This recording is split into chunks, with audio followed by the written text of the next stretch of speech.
No, Yeah, we just went live now. Yeah, right now. Yeah. Yep. Yeah. I'm gonna go on the track in like a half hour. So if you want to come in a half hour. I got somebody from Sebring that'll Okay. Okay. So at 3 o'clock when I'm out there, he can come in. Oh, we're live, right? Yeah. Oh, sweet. Apparently, yeah. Well, hello there, everybody. Okay, tell 3 o'clock. Tell 3 o'clock. 3 o'clock. We are live at Sebring Oh, International Raceway, I was watching ourselves for a second. and we are here at Social Drift-Ancing. That's kind of like a tongue twister for me. Drift-Ancing. Well, I call it the 12 hours of drifting. The 12, At but Sebring. with social distancing and and COVID. And let me tell you, so if you're not here, let me just walk you through the process while we're getting everything running here. Basically, we came in, all the ticket sales were online, so you couldn't buy any tickets at the gate. You came through the gate, they took your temperature, they asked you some questions, you had to sign your name in the waiver form, everything. They were very, very strict about their COVID-19 policies. So much so, about 45 minutes ago, they actually shut down the event for about 20 minutes because they said people weren't wearing their masks. Yeah, I mean, for the most part, it seemed like people were, but you saw it's hot, so I understand it. Yeah. And when I'm changing my tires, I took my mask off because it's just like, it's brutally hot. But It is nasty. they're not joking here. I mean, they are serious about the COVID-19, the social distancing, the wearing the mask. So, which is good. It's a good thing. Make people feel more safe, and hopefully this whole wave of craziness will be over, and everything will get back to the way it was. Yeah. I mean, it is a little harsh, but I do side with Sebring. We do have to have our precautions, whether you believe this is real or not, or it's a hoax or whatever. I mean, we each got to do our part to be more preventive of these things, and I agree. Yes, we have to be wearing our masks and Right, and it comes down to, it's like, hey, we get the drift. Yeah. So it's like, just deal with it. So you get to go on the track. The track said we can come out if these requirements were met. Chris Jackson with the U.S. Drift Circuit, he agreed to it, and it can't be easy trying to maintain that level of compliance. of course. But I feel that he's doing pretty well, considering how hot it is. People are trying to stay hydrated. And if you guys are watching, we got a nice little E46 out here. I think he's with Drift HQ. So right now, if you're tuning in, we're looking at turn 17. There is another track in the back area. It's basically a big, long skid pad.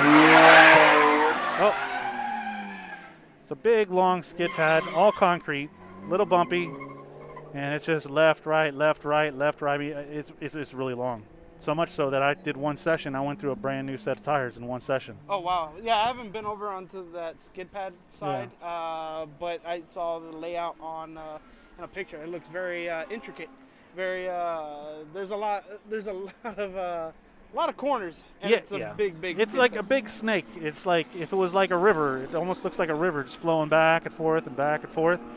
So at first I was like, this is kind of stupid. It's just like it's a manji course. Yeah. It's just like the world's biggest drift manji course. But they did add a few areas along the way that made it a little challenging. So to walk you through it while we're watching turn 17, you basically would go. You're initiating almost right away. So your first gear, second gear, two second gear sweepers. You go on left, right, left, and then when you come to that next right, it really shallows up really short. So you gotta either hit the e-brake, be aware of it. Whoa. Oh no! Be aware of it, slow down, then it opens up again. Then he made this little straight section. So you're coming around a sweeper, and then you got like this little straight, and right at the end of the straight, it's super tight. So you're trying to stretch it to build up speed to extend that straight section, but then you're back slowing down again. So it was more challenging than I was thinking. I thought it was going to be left, right, left, right, left, right, left, right, left, right, left, right. There's like so many left rights. It's ridiculous, but it was fun. I had a good time. Oh, that's awesome. That's awesome. Well, we're out here. I think this is a C group. Oh, sorry. Excuse me. I didn't even realize it. Yeah. I think we're here in, this is C group? This is B group. B group. That's right. So B is beginner, A is advanced, and T is tandem. That makes a lot of sense. Yep.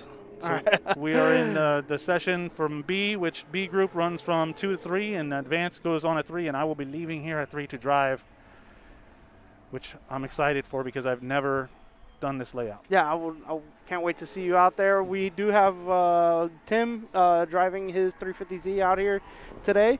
We also have Gabriel Jordan, which we know him as our wrangler over at the Clutch Kickers events.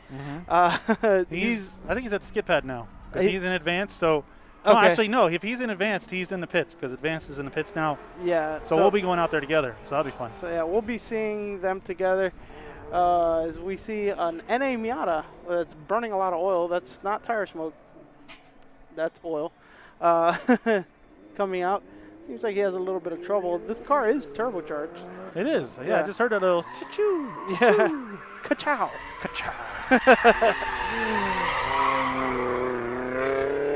Miata's becoming, I think Taylor Drift is really bringing back the Miata thing. I mean, they were out there for a while, but he's making it a very competitive. Yeah, With clutch kickers, we saw how well he's doing for a long time. That the Miatas, I never recommended a Miata, but watching what Taylor Drift, the grip he's be able to maintain, be able to get out of that car, it's actually one of those cars that you're like, hey, this might not be a bad platform. I mean, I never slid one, so I couldn't say. It seems as if time has gone on and more stuff has been developed for drift cars and everything. We got finally to a point where we have enough parts, or we have finally found a way to develop things for the Miata. Well, not we. Or the trial and error has been done. So with experience in those cars, a lot of times you see people go out and they're learning how to drift in a Miata, and it just tends to be the car you're not really expecting much from. I mean, I'm sorry to say, I'm not saying that Miatas aren't capable. They obviously are because Taylor Ray drives one. But what I'm saying is most new guys that go out there, they seem like they really fight the Miata. Yeah. Versus a new guy that gets in S13, S14, or 350Z. Yeah. That driver tends to seems from the outside as a spectator to progress much quicker. Right, and let's not forget that Chelsea Denofa also started in a Miata. Yeah, and Jeff Abbott. Jeff Abbott was a big guy, little car. Yeah, and then you had Danny George with an LS Miata. That car was a handful, though. Right, but that's why I said it comes out as things is like, in my mind, not that I'm right. I'm not saying that my way is the only way, but I'm saying is I always saw it as a car that wasn't the most drift friendly.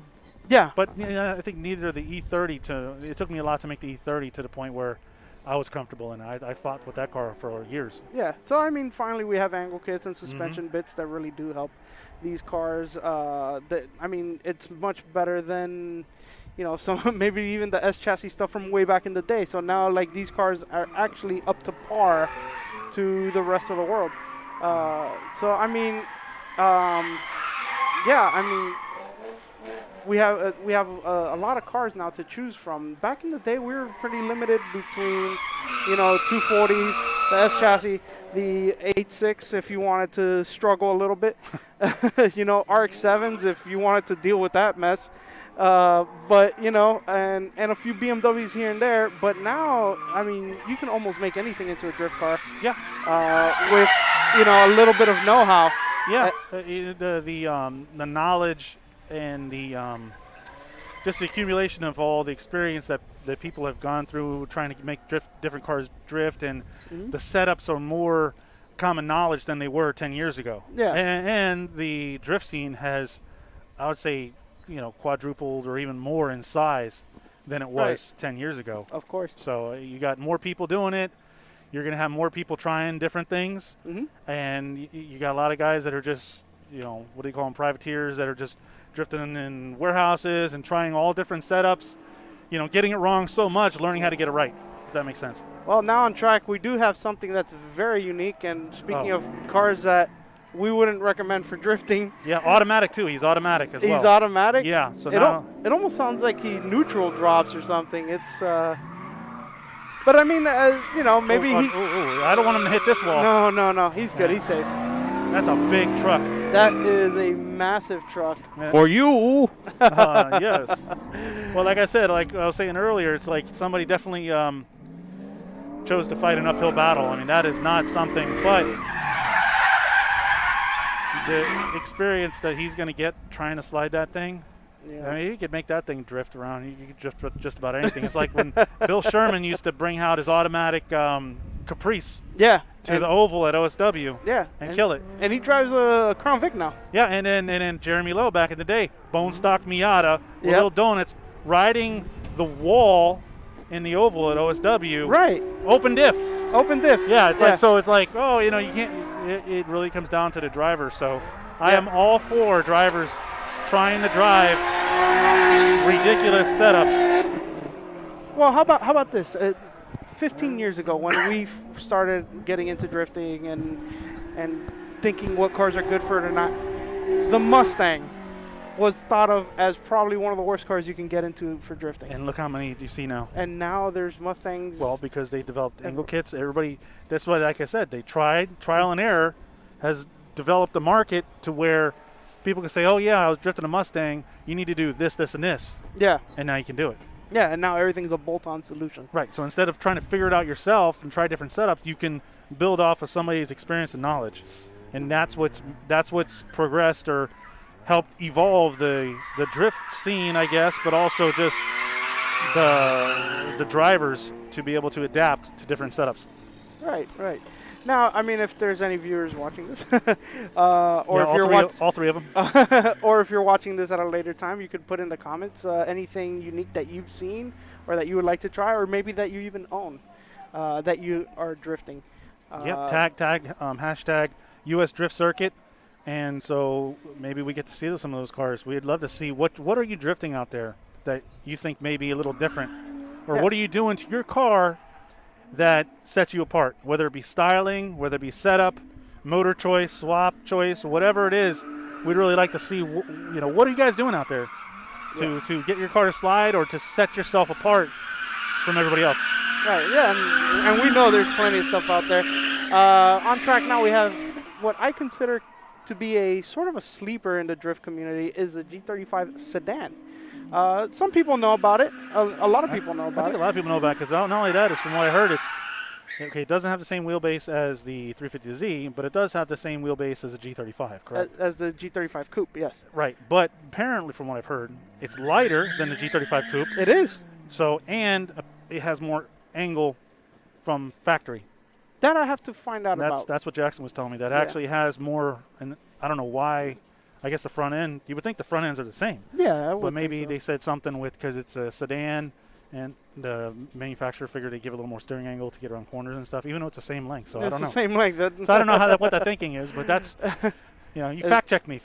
Yeah, well, I am known to have alternative facts, so I don't think you want alternate facts. Yeah, alternate facts. There we go. Sorry. Yeah.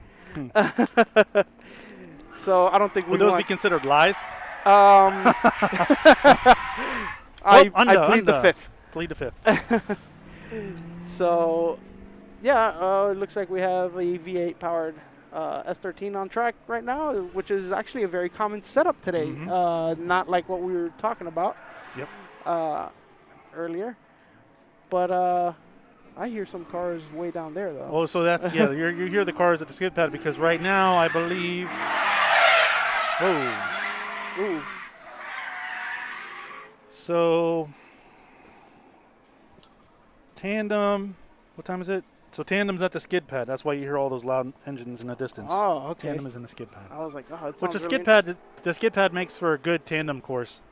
Oh, okay. I got to do a couple tandem laps with Ryan from Taxi Garage. Okay. So I don't know if any of you guys have heard of Taxi Garage and Little Crazy Carts.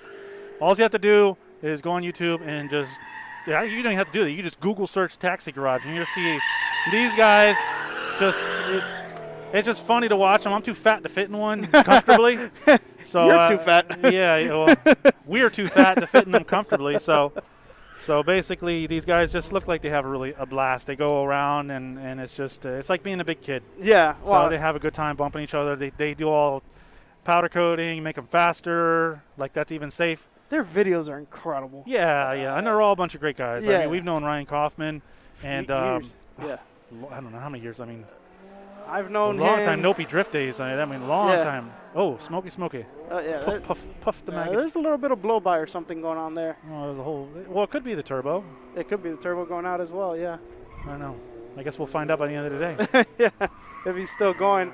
Now we're seeing him struggle here. What would you say if you were an instructor today? What would you tell him to help him out from what you're seeing here? Well, I mean, he's got. I could tell he's got the basic concept down as far as drifting. He's not. I don't think he's a total beginner. It looks like he maybe come from like a maybe autocross background because his speed is there. Yeah. But the thing is faster speed. You have to be more aggressive. You have to have a little more power. Yeah. I don't know if this makes sense, but when I would teach somebody that doesn't really know anything, I would, and this helped me try to understand driving the car, is if you're initiating too slow, you think of the car as almost like two halves, right, that are linked together with like, I don't know, a link or whatever you want to call it. So the front and the rear. So as you go down the track, you got to get that momentum flowing together. So when you initiate, if you initiate too hard but you're going too slow, the back is going to want to pass the front every time. Of course. So you got to go into your entry with a good amount of momentum and not over accelerate the rear to where the rear's you're fighting and passing you to spin. And the same comes the other way is if you're going too fast and you don't get enough momentum from the rear to bring it sideways, it throws you into an understeer. Yeah. So it's finding that balance as a new driver that I'm not talking about brand new driver, maybe 1 or 2 events, that's the key. And you're thinking of so many different things as you're learning. You know, you're thinking e-brake and clutch, and your mind and your hands are going a million miles a minute. Yeah. It just takes time and practice and seat time to where all these different adjustments and corrections that you're doing in the car become secondhand nature to where you can start focusing on finding the line, keeping the line, and maintaining the drift. Yeah. From what I saw from the Miata, I would tell him that he needs to approach this corner where I saw him understeer and having a little issue, to come a little bit faster to maintain the momentum, like you said, and that momentum will actually carry him out to the right line. Correct. Here we have a BRZ, which is sure it's not FRS? No, because that color, right? That color. Oh, yin yang. Whoa, nice little. Oh, I wonder if he wet his pants. I would have.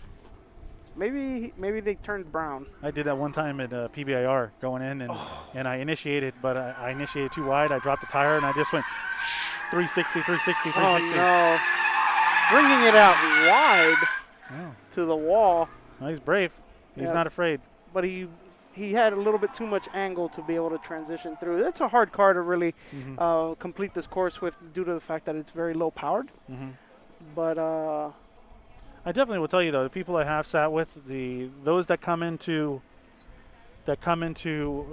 a autocross or road racing background with that experience, they go, immediately they're going way faster than they should be. So they actually, in my experience, when riding with somebody, they're going so fast that they tend to understeer more, and the non-experienced people tend to oversteer more. Right. Yeah, I've noticed that as well, where they will come a little too fast, and actually, I tell them a lot, like your turning point is what you would think your braking point is in road racing. Right. And it's completely different. You're going to use a different attack. Yeah. 350Z here. I couldn't tell if that was an HR or not, but yeah, your method of attack is way different drifting versus autocross. Yeah. And the line isn't so much different, but how you attack the line. Well, it depends also on who sets up the course, and if it's a competition, what the line is going to be determined by clipping points and zones and all that. But yes, if you're just in a free-for-all, yes, the racing line is the ideal line to take. It helps you maintain the most momentum through the track, and it helps it make it easier to connect through the track as well. Right. You're going to take if there's, like you said, if there's no clipping points, it's not a judged event, you want to take the race line.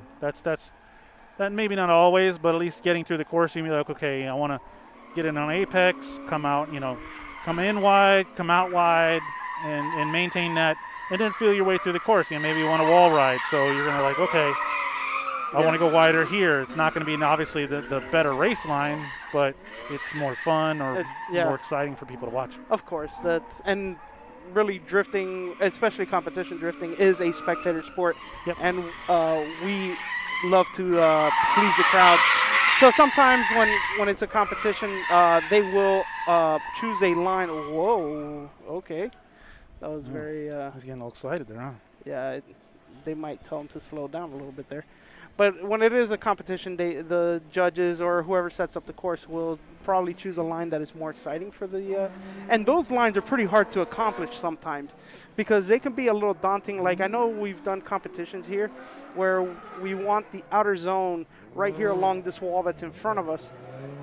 And some of the better drivers, of course, they can get out to it. But some of the more newer drivers or what, it's a little scary to be able to place your car there, you know? Yeah. Because, you know, any little understeer or whatever can actually send you into the wall or maybe even have the wrong line and the wrong speed, wrong approach. And it's, but yes, it is more exciting in that competition aspect to have that kind of line. Yep. So I just want to break loose real quick here. I'm not really sure do we have a list of sponsors? Well, anyways, I know we want to just thank U.S. Drift Circuit, Chris Jackson with Jackson Performance out of Pompano Beach, for having us out to be able to bring some live stream footage, and you can hear our annoying voices while you're watching the cars. This is why I don't rewatch the live streams. So, anyways, want to thank Chris Jackson, U.S. Drift Circuit, all those volunteers for coming out and making this event possible. We also want to thank Sebring International Raceway for allowing this event and their commitment to keeping everybody safe, following the COVID-19 guidelines and enforcing that, and really just trying to provide a place for people to, one, drift. And it's not open to spectators. The only people you see out here are going to be friends, or not really, family and crew is what they did. And all tickets were pre-sold, no tickets out front. They were doing temperature checks, just going above and beyond to say, hey, listen, we want to have an event, but we want everybody to be safe. If we can keep this safe, then why can't we drift? And I think that's a big shout out to Sebring International Raceway. The weather has been great so far. I mean, it's hot, but it hasn't rained yet.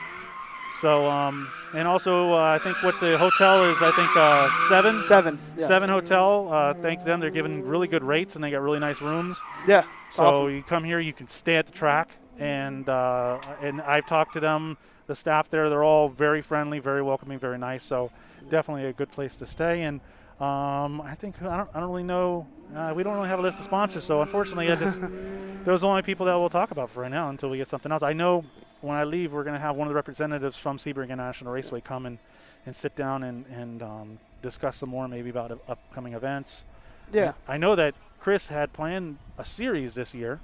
Yeah. And Sebring International Raceway was going to be one of the competitions in that series. So hopefully that's something to look out for 2021. Yeah.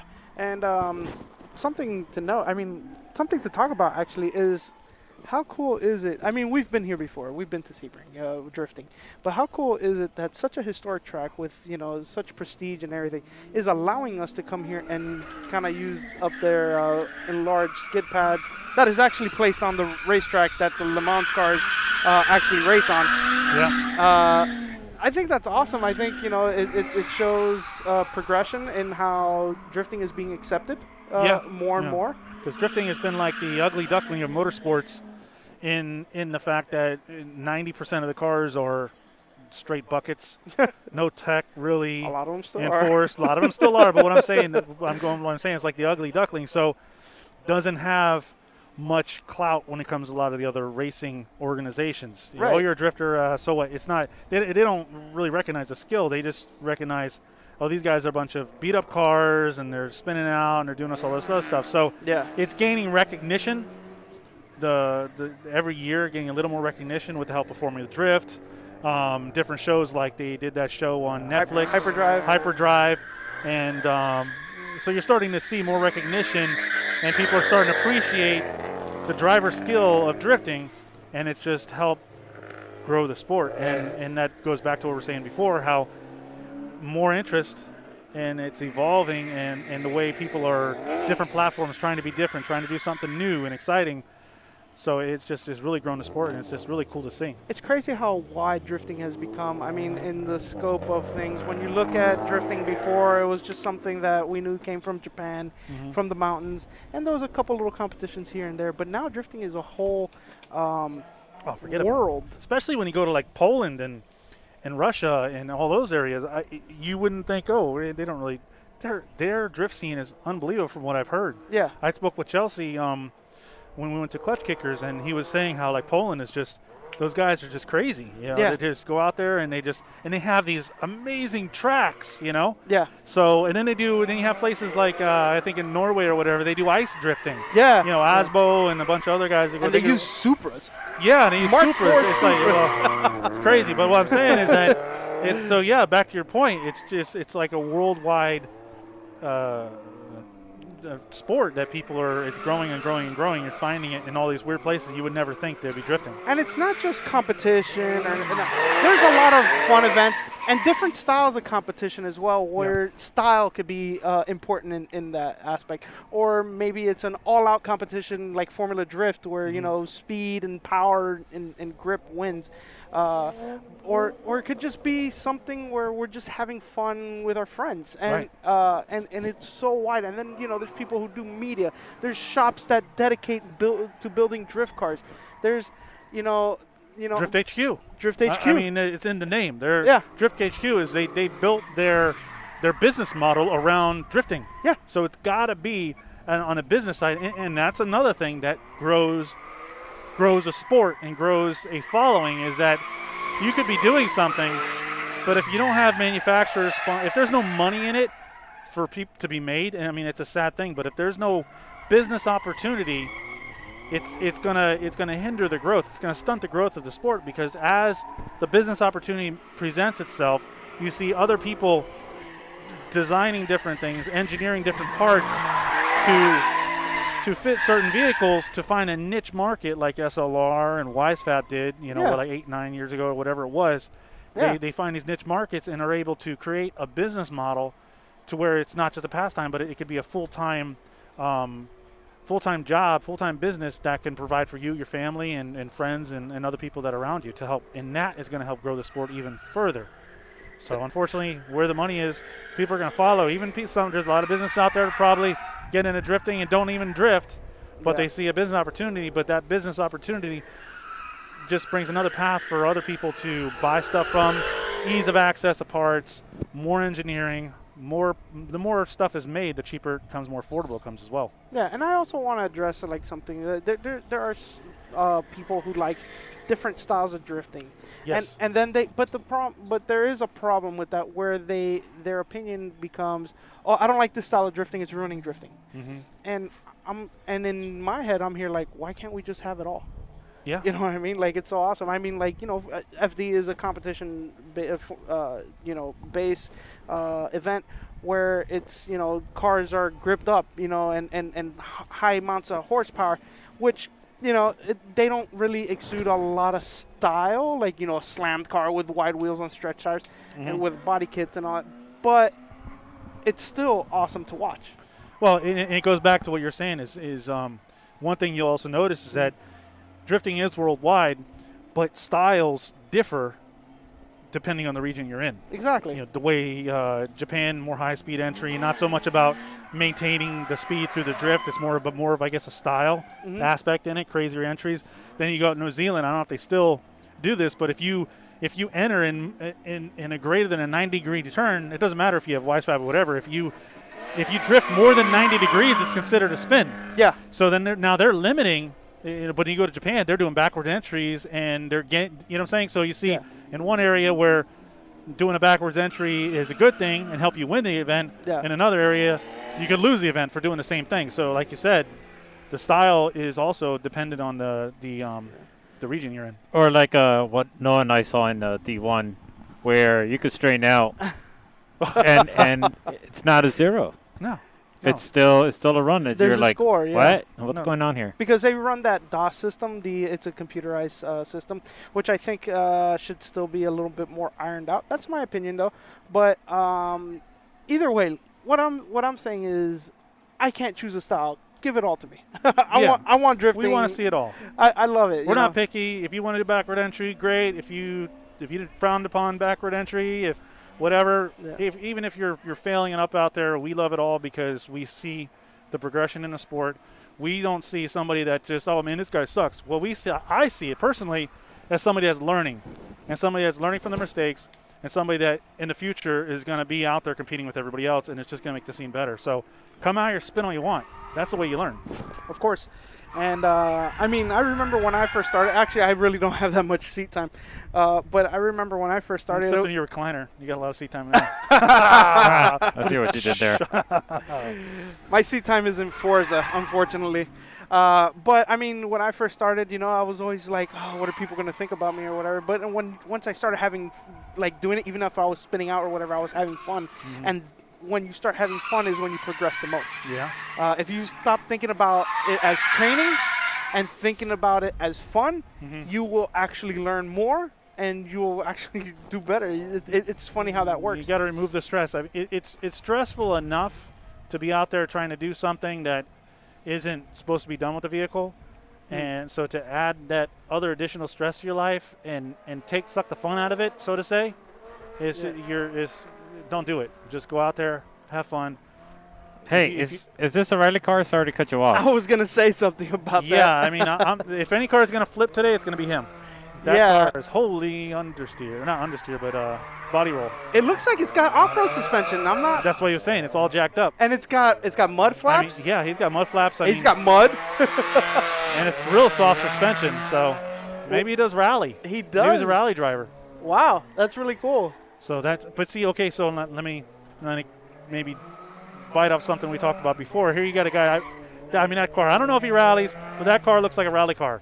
So why is he out here? He's out here to drift, but he probably isn't out here to be like, oh, I'm going to show everybody how good I can drift. He's just out here to get seat time. Of course. So getting that car sideways, maintaining it sideways on tarmac, if he's doing a rally that's half tarmac, half dirt, he's going to have that tarmac experience that he's going to be able to bring to of course his resume, if you want to call it that. His experience. It's widening his arsenal of skills. Right. You know, and while he might not be an all-out drifter, it's still something that he can use in other forms of motorsport. Absolutely. So yeah, definitely. And I think maybe he has it that high, so that way he could cut through traffic by driving over the curves or over the medians. Could be honest, or if he changes his mind at McDonald's. Yep. Yeah. So I mean, you know, I've been listening a lot to other podcasts and stuff about drifting and everything. How dare you? I'm so sorry. But there's good. You podcast whore, you. I'm so sorry. I just want more information. Yeah. So, but no, I mean, it's but I have been listening to them, and it's kind of crazy what the things they're saying about like how far like professional drifters have gotten. You know, and even people who do it amateur, you know, they learn car control so well that I read or heard something about Ryan Turk. He went to Formula 3000 or something like that, an open wheel series. Oh, really? Yeah, he did one race with them, and at the end of the race, he was 24 seconds ahead of everybody. Wow. Yeah. Wow. And first time ever being in an open wheel car. Wow. And that it's a testament to the skill that is needed to be competitive in this sport. Yeah. But of course, you know, we're not being competitive here today, but you still learn so much about what a car does. Car control, yeah. Yeah. And how it reacts and all that when you get into something else, your senses are heightened to feel out the car so much more. Yeah, totally agree. So we got a BMW E46 that for a while was one of the more common drift cars out. Yeah, and then the Z kind of stomped it out. Yeah, the Z's got cheap. Yeah. Yeah. I still think that this chassis still one of my favorites. If you're, let's say you're gonna be in a competition event, but you're kind of on a budget, it's probably one of the best chassis to get into. Yeah. They have so much grip right out of the box with the rear trailing arm design that they have. A lot of aftermarket for it. There's a ton of aftermarket. There's all kinds of angle kits everywhere, and I mean the engine bay is good enough to swap anything into it. You know. Yeah. Yeah, and R&D has been, because like go back to I said, more people drifting, trying different platforms. Oh, we got a little three-way going on here. Yeah. It's a Z parade. It's a Z parade. You know, I'm going to go out there. I think I'm going to leave because they're running early. That is your 3 cue. o'clock, yeah. That's Drift Is that Drift Taxi? No. No. But I'm with you, man. You got to get out there, start driving. I'm gonna break loose here. So I'll see you guys on. But I know the one of the staff from Sebring International Raceway is supposed to make their way over here. So, Yeah. all right, I'll see you guys soon. All right. Hopefully I don't hit a wall. I break a leg, but not a car. All right, so our cameraman, Ben, What? is going to be joining us now. Oh, I've been here this whole time. Well, I know, but now you're going to sit down with me because I kind of feel alone here, and this is where... What are you talking about? We can still talk from here. What's the matter with you? But he also does Bane voices, and he's known as Captain Ben, but I'm going to call him Captain Bane now, so... Oh, what the? No. I don't approve of that suggestion. You always send me, like, little voice clips through text messaging of you imitating Bane. That's personal. That's not supposed to be public, all right? Well, I want everybody to know the things that you send me. They're sometimes kind of weird. But anyway, here we have something that we don't see so much anymore, a 240SX that is powered by a KA. This is what we used to see a lot of maybe 10 years ago. I mean, just about every car was KA powered on track. But now it's kind of an oddball, would you say? Well, back in the day, I mean, they would just be like swapping KAs like nothing. Yeah, They'd be like, oh, dual cam, single cam, Mm-hmm. every cam. I mean, it didn't really matter. I mean, they were just trying to get going. And one thing though, you wouldn't necessarily see them turbocharged until a long while after. Yeah. And that started becoming like, it started bringing up the debate, SR versus KA, which one's better? And, you know, honestly, from what I've seen, oh, somebody's coming. Oh, we got an SN95. Hey. Noel's excited right now. I do like Mustangs. This car is kind of, it's an oddball. Let me see here how he's doing. I wonder if he has an angle kit on it, because that is the number one almost thing that you have to do to these cars. Right off the I bat. see. He's doing a track survey right now. Yeah. He needs to get on the gas a little bit more. Wait, more than that? I mean, I heard rev limiter. How much more do you want? Yeah, but the application of the throttle is choppy. I think with a smoother throttle of the throttle, or smoother application of the throttle, he would be able to go through the corners a little bit better. But then What was again, that again? Smoother throttle, the throttle? smoother application of the throttle. Oh, I'm okay, thank sorry. you. Yeah, sorry about that.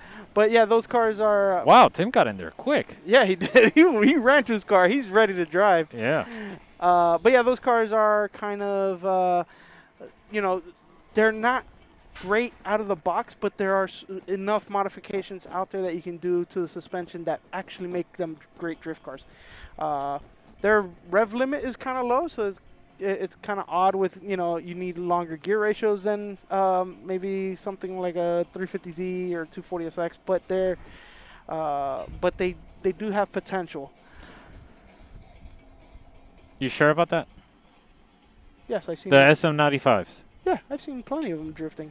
They're really good cars. Okay, all right. Yeah. I mean, with the proper modifications, of course. Yeah.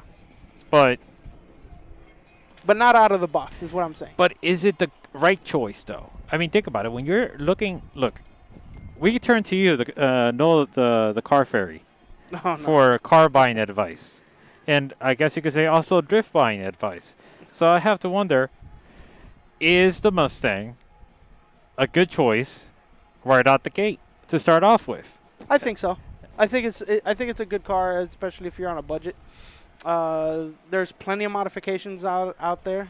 Plenty of companies that make angle kits for those cars. And if you know what you're doing with suspension, you can make a drift car relatively cheap. Now, if you want something that's out of the box that you don't have to modify, then you spend a little bit more money and you buy a Z. Or even some of the BMWs are good right out of the box. And there's other cars as well. But, you know, most of these Zs, 240s, BMWs, those cars are like the best right out of the box. But if you want to do something on a budget with a few minor modifications, the Mustang is a great platform. There's like I said, plenty of angle kits, and if you've ever looked into the Mustang aftermarket, you have everything for that car. It's like a Civic. There's everything for those cars. So that's my opinion on it. And Didn't you tell me one time that Ford was too lazy to do much with the Mustang, so they just decided to use the same platform for like 10 years? It was longer than 10 years, actually, from 79 to 2004.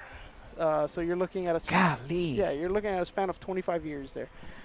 It really the Fox body, and the SN95 are practically the same car underneath. Mhm. Yes, there are updates to those cars, you know, suspension-wise and engines and transmissions and all that stuff. But the underpinnings of the car are all the same, all from 79 to 2004. But with that said, at least you know you have a long range of cars there that can be turned into drift cars fairly easily. Here we have the taxi garage guys. I don't know who's following, but I do know that the leader is Ryan Kaufman. Oh, they're doing a... They meant to do that. Yeah, they meant to do that. Putting on a good show here, but both 350Cs as noted already. Yep. And of course, this is like the best affordable platform to get into drifting right out of the box. Right now. Right now. And probably for a while, considering how some things are going. But, I mean, it's, you know, there are other platforms that work as well. Here we have a BRZ, which is another good platform. It's low on power. The steering geometry is a little funky, but, I mean, I think you can work it out a little bit to where you can drift them fairly easily. As we see this guy here, I'm not sure who this driver is, but I've been watching him throughout the day. He was struggling at first, and now he's progressing and getting a little bit better. He's able to get around the course without spinning out. Hopefully, I said that too early, didn't I? You dummy. Why do you jinx people? I do that. That's what I do. Look, I think part of the problem is that many people don't realize how responsive and how sensitive that steering is on the 8.6s. Yeah. And then it takes them a lot longer to be able to sort of like get acquainted with that. One moment here. I'm sorry. I don't know. Okay, so there is a drone. Huh. Okay. Well, it seems like there's a drone operator that didn't acquire the proper credentials. Yeah. So that's why they came over to see what's going on over here. Yeah, They thought that we're they thought this was the command center, but not the case. Wrong airport. One moment here. Gavin? Oh, it's fine up to now. So at least I think I haven't really been watching, so because I'm kind of helping running it.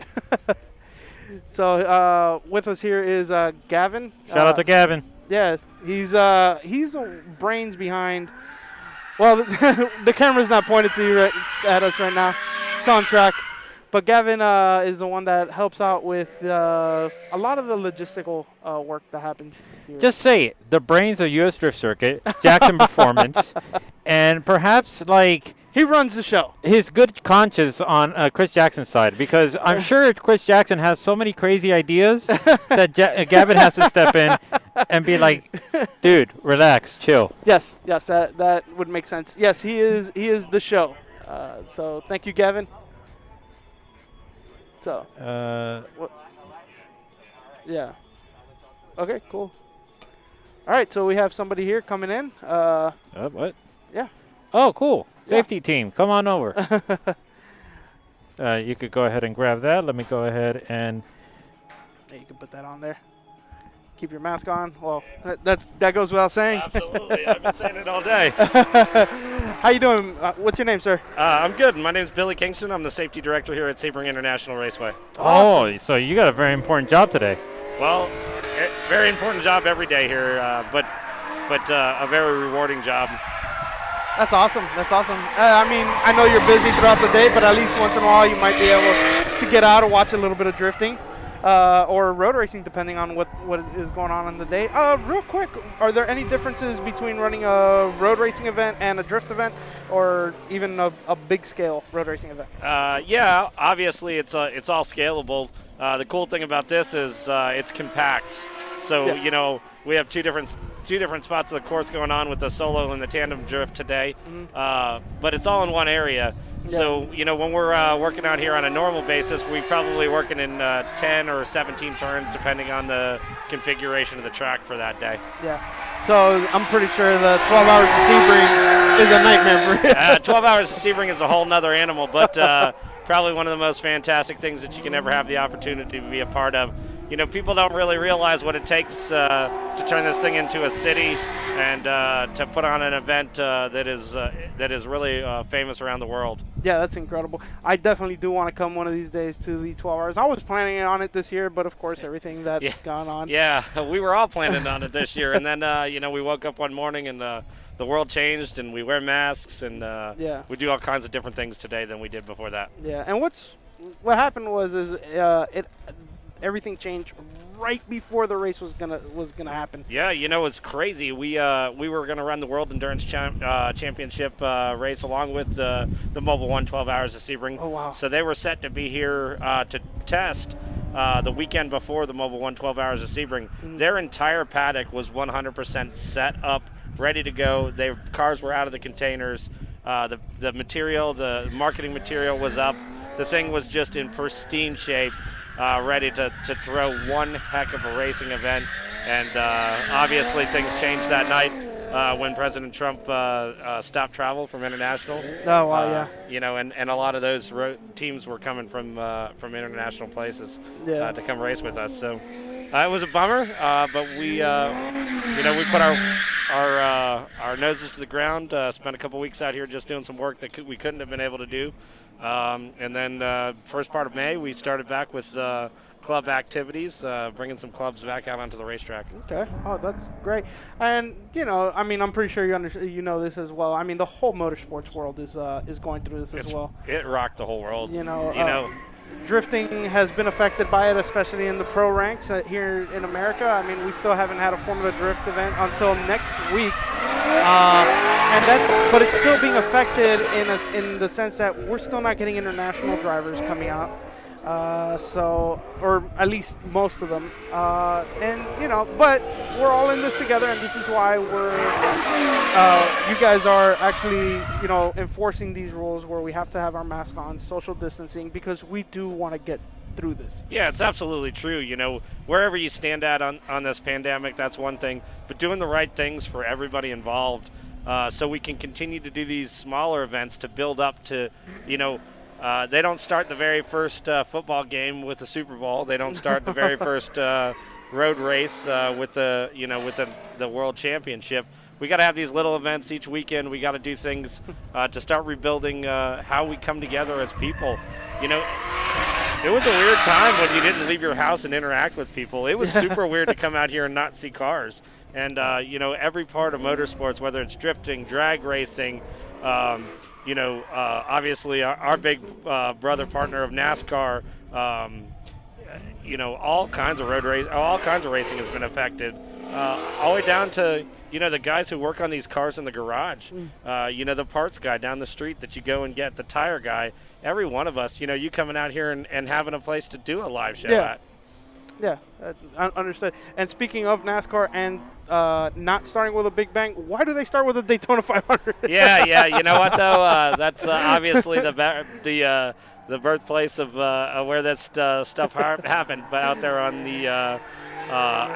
the beaches at Daytona Beach. But kind of cool this year and going forward. The championship race will be like the Super Bowl. It's going to move to different venues around the country. So. Hopefully we can get some sanity back through the rest of this season and start going back to normal racing life. Okay, so you do safety for Sebring. And this is a world famous prestigious track here. Is there any other big name track that you have worked at or are planning to work at or maybe still work at now? Yeah, so I've worked, the only other track that I've worked at is Road Atlanta. Oh, I love that place. And I will actually be there next weekend for the IMSA weekend that'll happen Labor Day weekend there. It was a moved race out of Watkins Glen that got canceled because of travel restrictions. So I'll be there working on the track surface for that event. super cool to be able to follow it. And I'm I'm a sports car fan. I'm a race car fan. Yeah. And I even go backwards to do a little bit of circle track work over in Bradenton and 417. Okay. A little bit of dirt action down the street here, and it's just fun to be around race cars. It's fun to see families get together, and going through the paddock here today. It's not just competitors out there, right? It's their families here with them. There's little guys and girls that are the next generation of racers running around in the paddock today.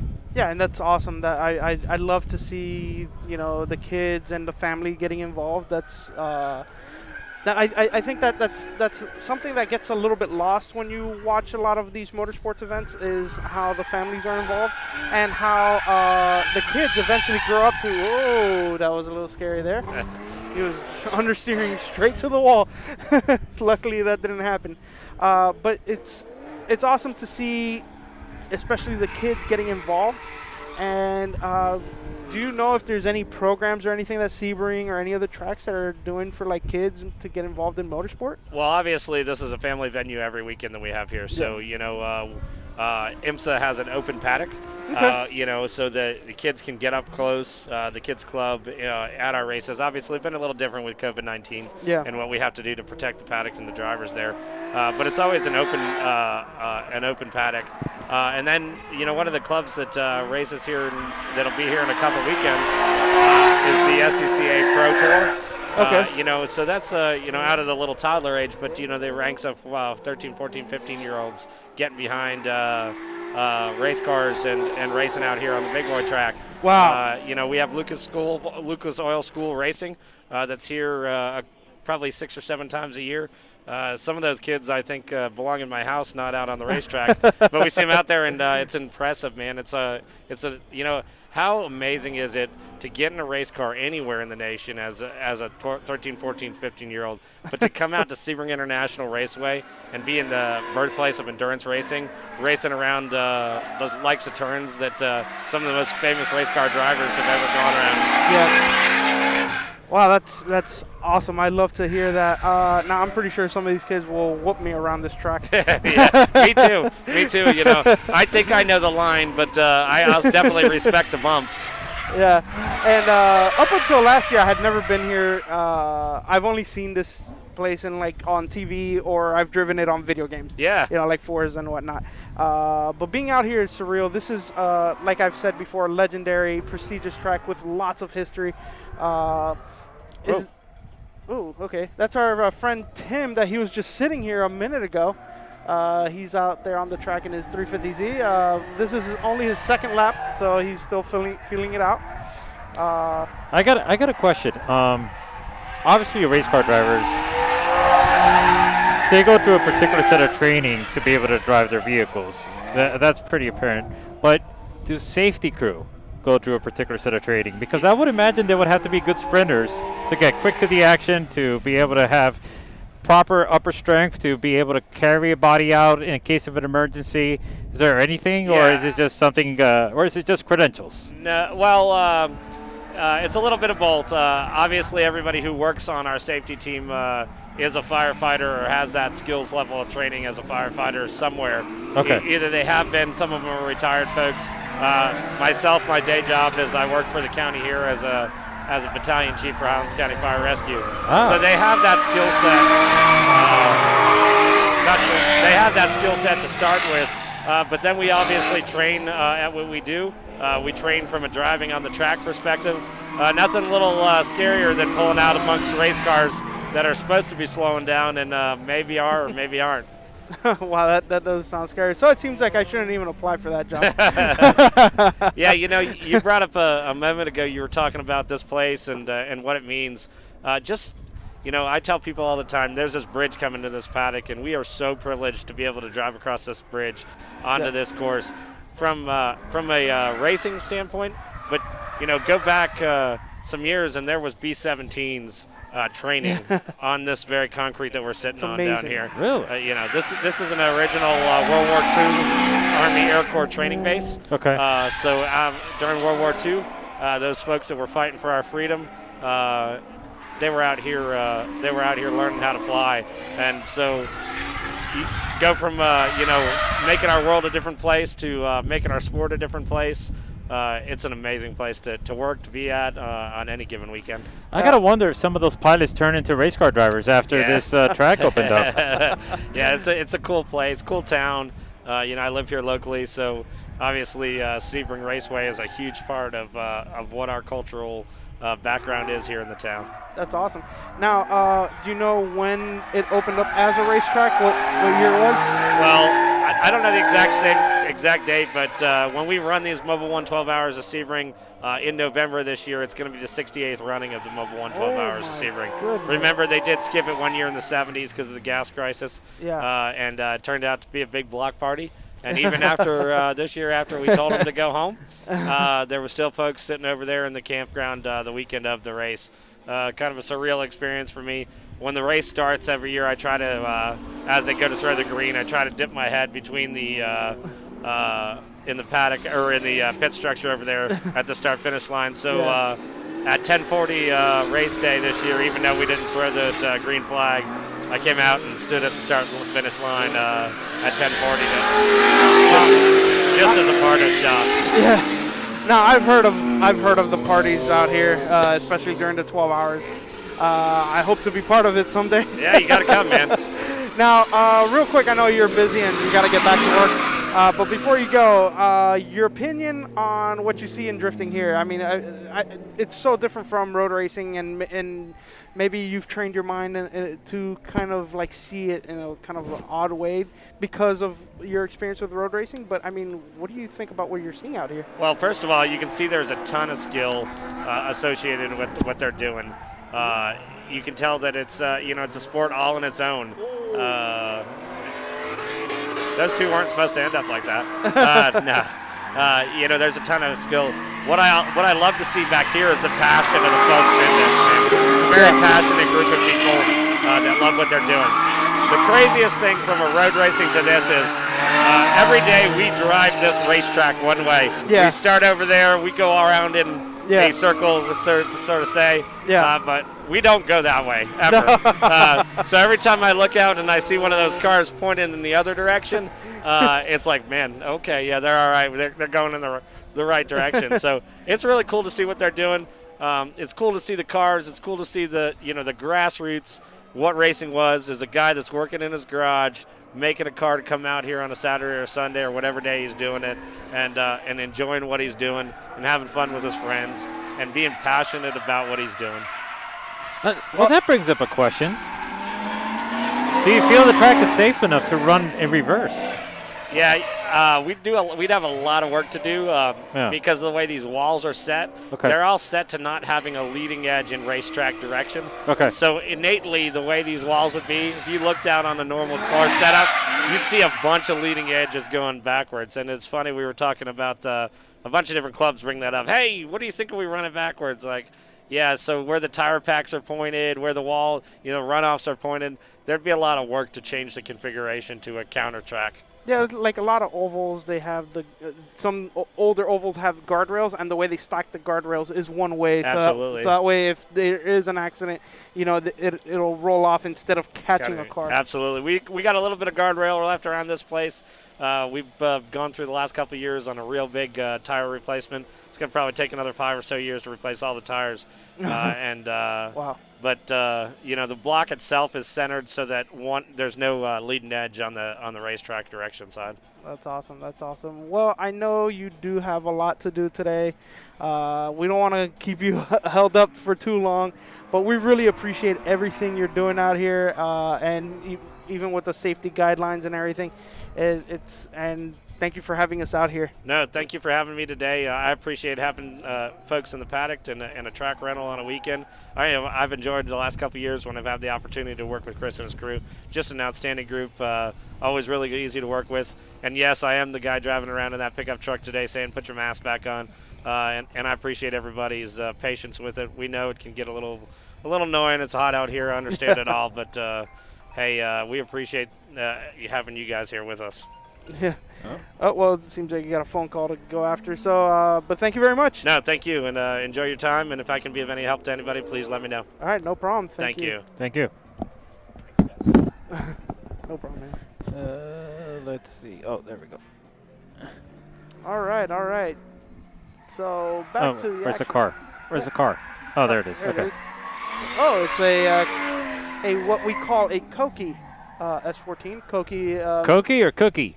You know, it could. I never know. I heard it was Cookie, but then that makes me hungry, so I always say Koki. But yeah, this is a Koki, meaning newer or later model in Japanese. Mm. So the Angry Eyes is the later model of the S14s. Here we have an E36 with a V8. Let me ask you, tomato or tomato? But then, which one is the later tomato You know, or tomato? I'd rather have a potato. Okay. Oh, wow, very close to the wall there. That ends that argument. I'm surprised he's doing a solo run, man. Yeah, he was driving with Chris Irving earlier. I think that's his name. And the tandems are tight, very, very tight. Hang on, I gotta fix something. Keep talking. Yeah, so we've been coming out to Sebring for a while now. Actually, this is only my second time here, but U.S. Drift Circuit has been coming out here, and like I've mentioned before, we're very appreciative of Sebring letting us come out to do these events, because I mean, a lot of road race courses aren't very accepting of drifting. Of course, drifting is a little bit more, if you want to call it, destructive than most other motorsports, considering that it is a very highly skilled sport where you can go out of control very easily. But road courses are starting to open up to drifting a little bit more, and we're very appreciative of that. We're seeing a lot of folks without facial coverings on. We need you to continue to follow all of our COVID-19 processes, which include having a facial covering on at all times. Please do us all a favor. We want to continue to have the cars on the track, and we can only do that with your support. Right now they're reminding everybody keep their face masks on. Yes. Hey, talking about Chris Jackson, there he is. There he is in his Chevy Silverado 2500, I believe. But anyway, yeah, guys, if you didn't hear that and you are at the track and somehow are still listening to us, please keep your facial mask on. Chris Jackson should be doing that as well. Look at that hot shot. Wait, what is he doing? He doesn't even know where he's going. On, we're talking.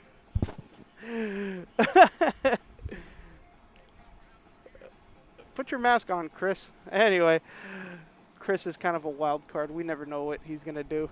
Well, at least he's like practicing social distancing. I mean, he's not around anybody, as you can see right here. Yeah, of course. So that does help. But either way, yeah, we're just trying to be safe out here.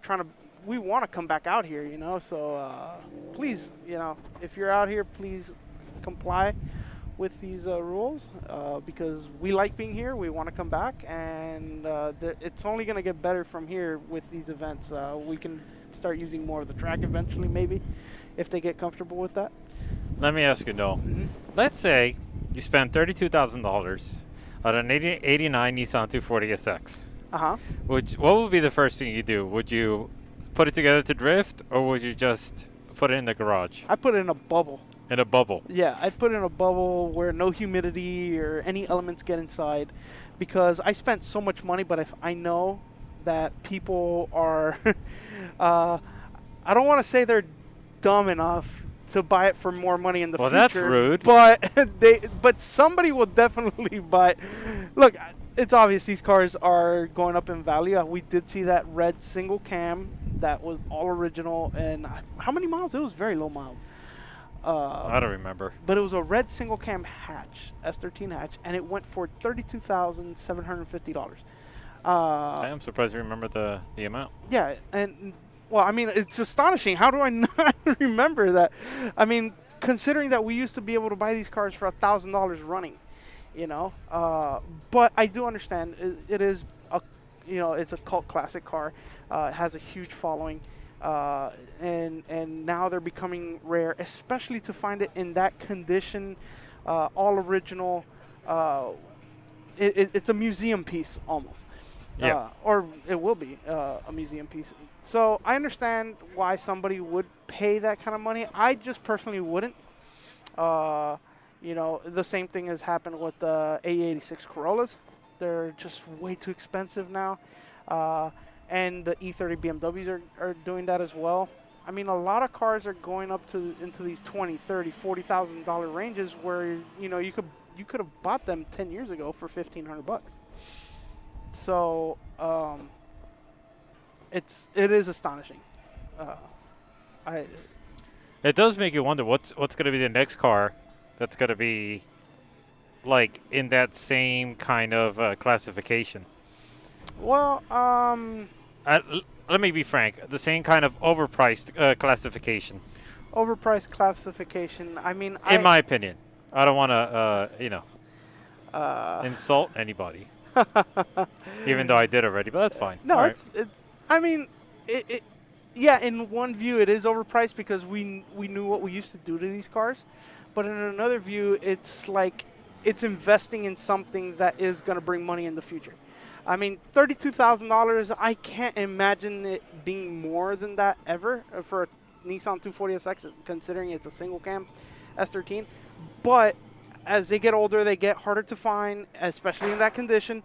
And you never know. I mean, one of these days they're going to be $50,000, $60,000, $70,000, $100,000. The same thing is happening with most of these other Japanese classic cars.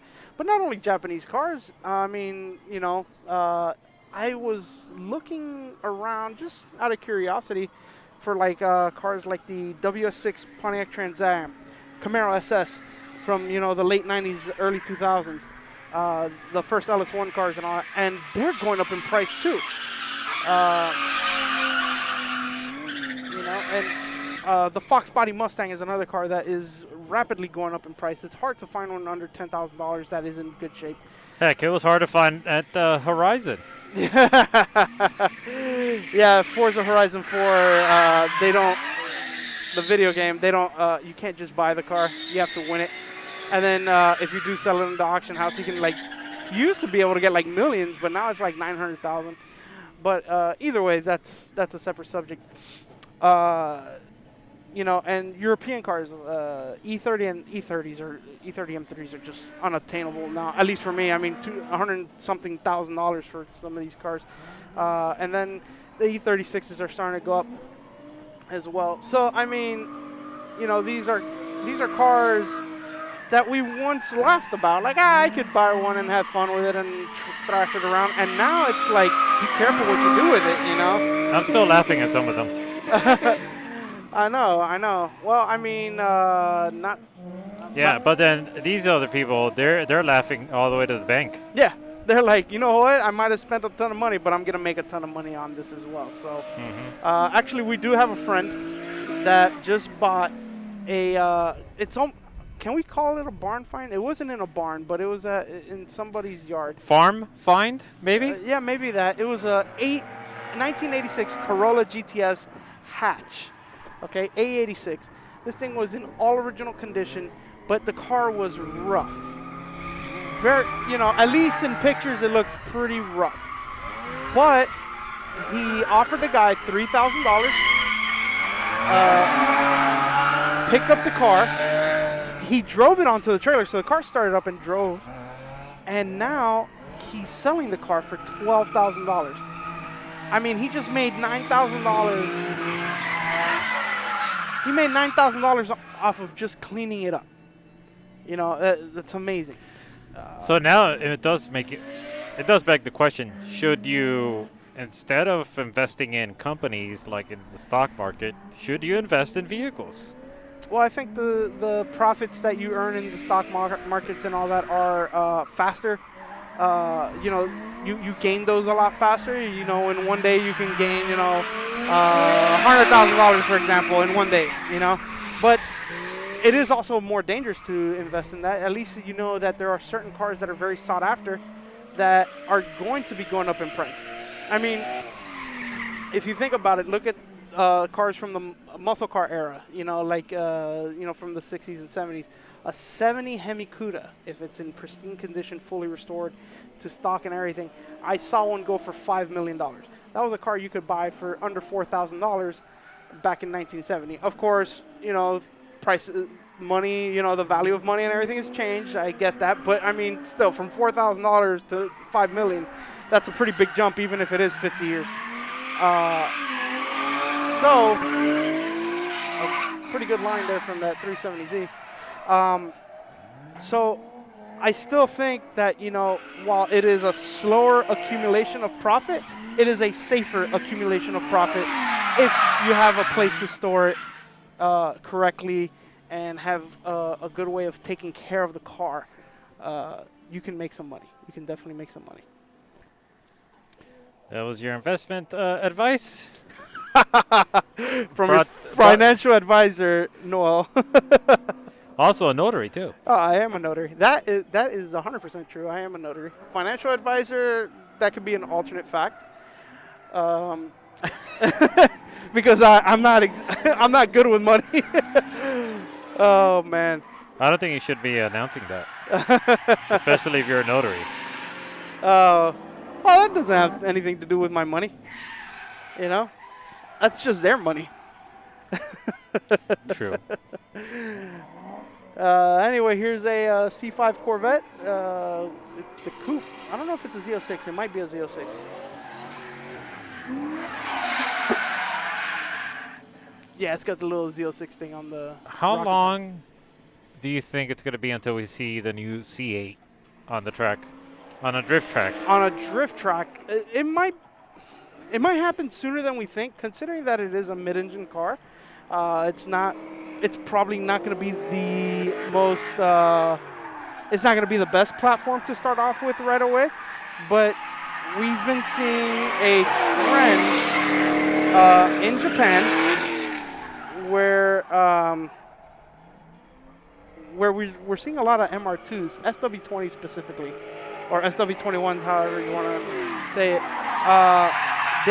They're starting to drift those a lot and compete in like series like the D1 Lights series, and it's kind of interesting to see like how these cars doing.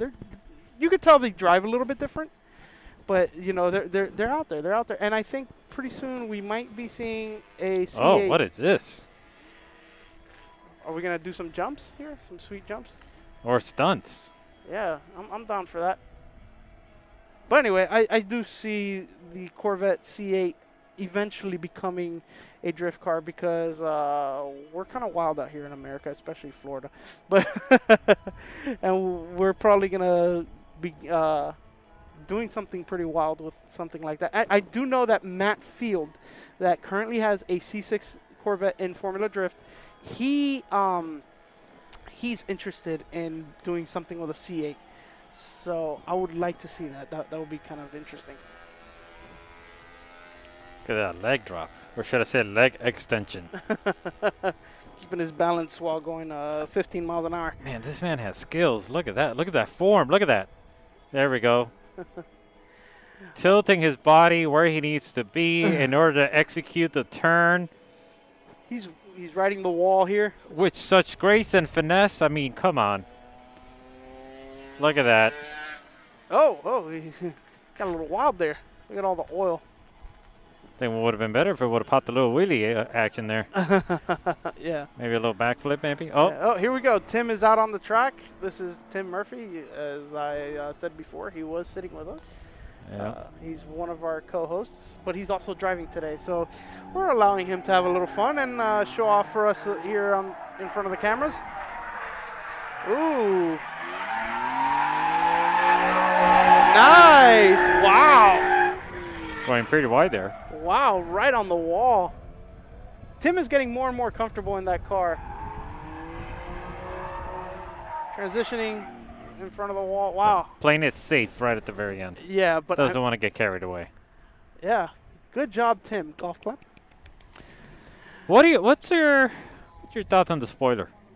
I think it's pretty cool. It's he took a spoiler, an aftermarket spoiler that's pretty popular. I'm not sure what the name is on those. But he cut out the middle part of it, you know, the actual wing part of it, and then he put on on a GT style wing on top with adjusters and end plates and everything, and it's pretty cool. It's pretty cool. I mean, you know, maybe not something I would go out of my way to do, but I definitely give Tim props because it looks pretty cool. Hey, I just thought of a quick fun game. Sure. Talking about the values of cars and how absurd the prices are going for some of these vehicles. Mm-hmm. Whatever car that goes out on the track, let's just throw a ballpark figure for like how much they're worth at the moment. At the moment? Yeah. All right, so we have a 350Z. This is a DE model, so I'm not sure if it's an 0506. I know the 05 35th anniversary has the rev-up engine, but these cars. Now you're getting too technical. No, just throw a number. No, well, I want to be accurate with. Fine. I Go want to be ahead. accurate. Now, if this is just a regular DE, well, in its current condition, I honestly wouldn't pay more than $4,000 for it. But if it's a rev up, I'd probably go up to maybe $4,500 for that car because, well, the paint job is kind of rough. It probably doesn't have AC. What do you think? Feel like you're taking the Antiques Roadshow approach.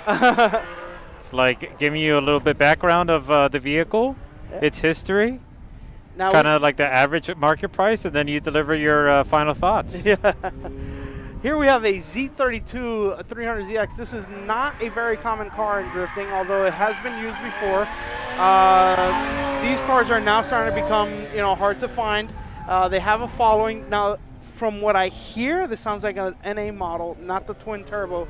So, and considering its condition and that it's being beat up out here, I would give this car maybe it should be worth around $7,000. Hey, I got to give you props, man, because you did all of that and came up with a final price right at the very end. Here we have an NB Miata rally spec. Oh, wow, if he makes this. That is aggressive. That is aggressive. Look at that. Whoa! Well, it's got a whole bunch of rally parts, meaning this thing has been through the ringer. As you can see, it is burning oil. How's this thing not rolling over? Oh, no, this is amazing. I mean, oh my goodness, I'm so scared to see this. But being that it is a prepped car that, but is a little bit beat up, why not give them about a $5,000,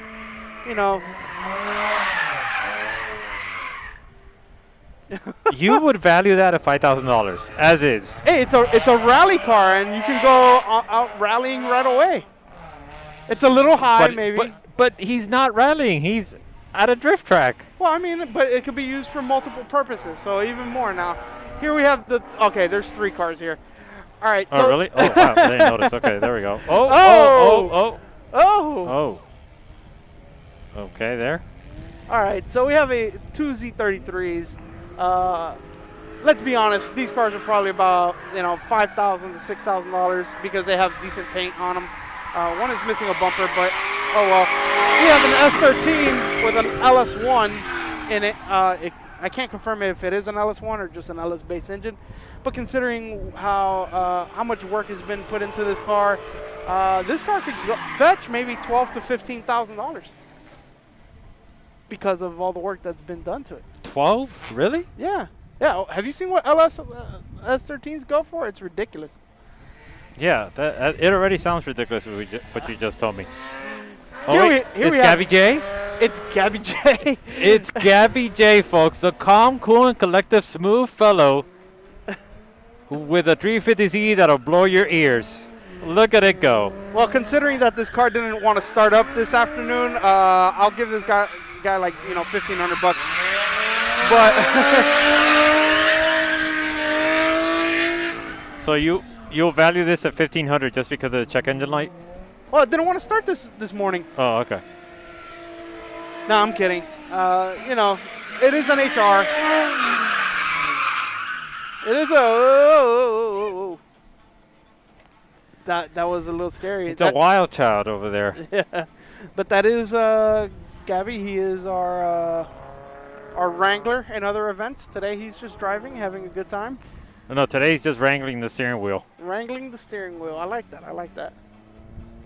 amongst other things. What? So, your thoughts on this? This looks to be a 92, 93 Nissan 240SX. Yeah, and this car looks familiar. I think, I could be wrong, but I believe this is Andrew Bowman. Which I haven't seen drive in a long, long time. I believe it has an SR as well. I'm not 100% sure on that. I will have to get with him to find out what's going on. Hang on, I have to answer this. Go ahead. Okay. Yeah, I haven't seen this guy drive in about 7 years, so it's cool to see old friends out again. Here we have a couple S chassis cars. One sounds like it has a inline 6. I think both have inline 6s. What? Oh, okay. I thought they were talking to me. Oh boy. Oh boy. Oh, right along the wall there. And I guess, yeah, we didn't have cameras. Wait, what? What happened? I don't know. Cars were going on track. Hello, retail price. Retail prices? Inline 6 turbo cars, S13 will be $9,000, and S14 I'll give it 11. I thought you were gonna say $9,000.42. Just throw some change on there, right? Yeah, well, I'm not that accurate either, you know. Oh, okay, fine. I mean, it wouldn't be a bad thing, really. Because what if somebody comes over, right, with $9,000, Yeah. but forgets the 42 cents, and then they lose the sale? Yeah, no, I wouldn't sell it to him. I want those 42 cents, man. What if I need exact change at Taco Bell or something? You know? That could be your bus ride home. Right, all the way back to Miami from Sebring. But anyway, folks, here we have a 370Z, one of the newer cars you will see out at a drift track, but now starting to slowly become more and more popular, as it does share a lot of similarities to the Z33 350Zs. Oh. And they do have the bigger 3.7 liter HR motor, VQ37 HR.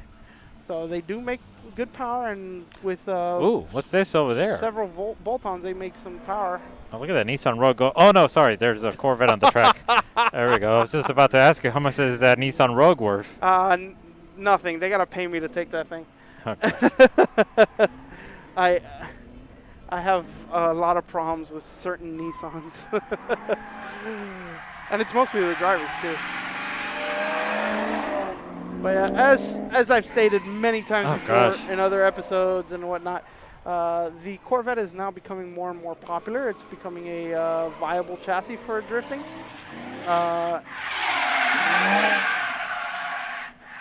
And something that I mentioned with Tim is how there's more and more R&D into parts for different cars, and the Corvette is one of these cars that is rising to the top. Oh, Tim in a tandem over here. Yeah, Tim is tandeming with my $4,000 Z. Probably less now with that paint job. And does it have AC? Probably doesn't. This car's $3,000. Anyway, Tim is trying to reel him in. Uh-oh. Whoa, Tim. I think if there was a Coke bottle on that wall, Tim would have knocked it out with his wing. That was really close. I couldn't tell. Yeah, he's getting very comfortable with that car. Maybe if he adds like a prosthetic arm at the end of the wing, maybe he'll do that.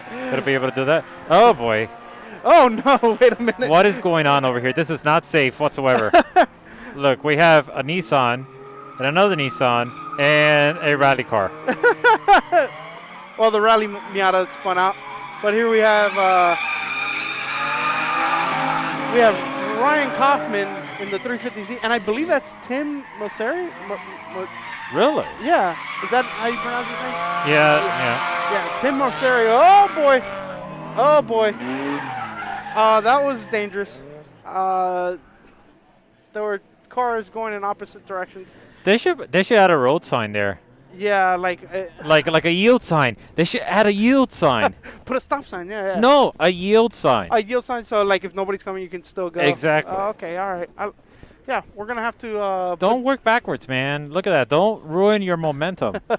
Especially with the underpowered vehicle like this Rally Miata. Momentum is key. It's vital. It's essential for what you want to try to accomplish, especially a drift. Oh, look. I see what happened here. Blown tire. Oh wow. Yeah. Okay. Yeah, blown tire, DB the tire, something went definitely with the tire. Well, maybe all that body roll kind of. Oh, here we have Anthony Basilio, another friend of ours from back in the day. Oh, okay, I guess he's still got to warm up to the track here. Yes. But he is a very good driver. Sorry, folks. There's a bunch of media guys over here, and not really much we could do about their position, but it's either this or they get great photos, so or a bit of everything, actually. Why don't we just get all of that? And of course, the drivers do want pictures of their cars. Yeah. You know, so we can't deny them that either. Yeah, they don't want us just Blabbering. doing doing like car appraisals. Insulting their cars. We're not insulting, all right? We're just We're just appraising. Well, my appraisals are pretty insulting. I don't know. They might take it the wrong way. Oh, boy. Oh man, can you imagine 12 hours of Sebring?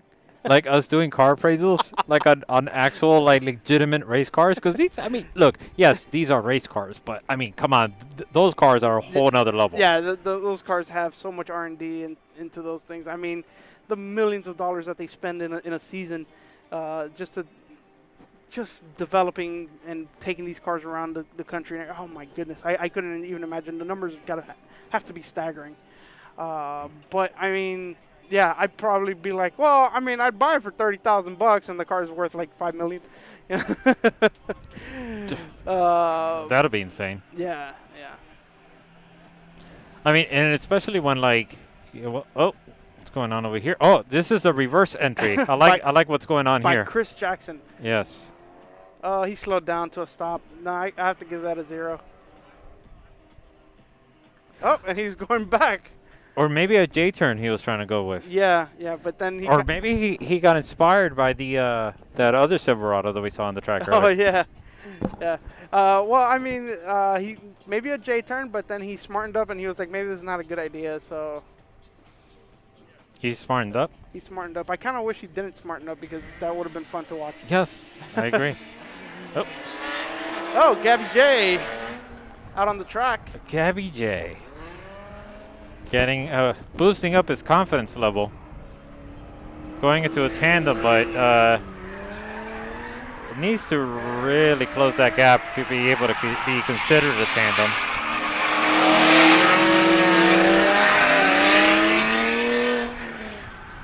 Honestly, wait, I just thought of something else. These appraisals might be counterintuitive to what we want to do.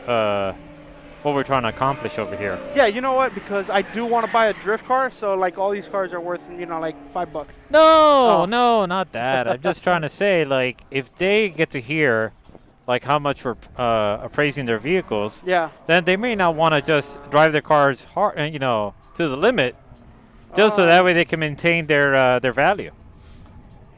Right. And maybe I should lower them because some of these cars, they look a little bit beat and whatnot. Maybe if I lower the values, they might be like, you know what, I got to style up the car a little bit more, make it look good. Yeah, add a couple of stickers.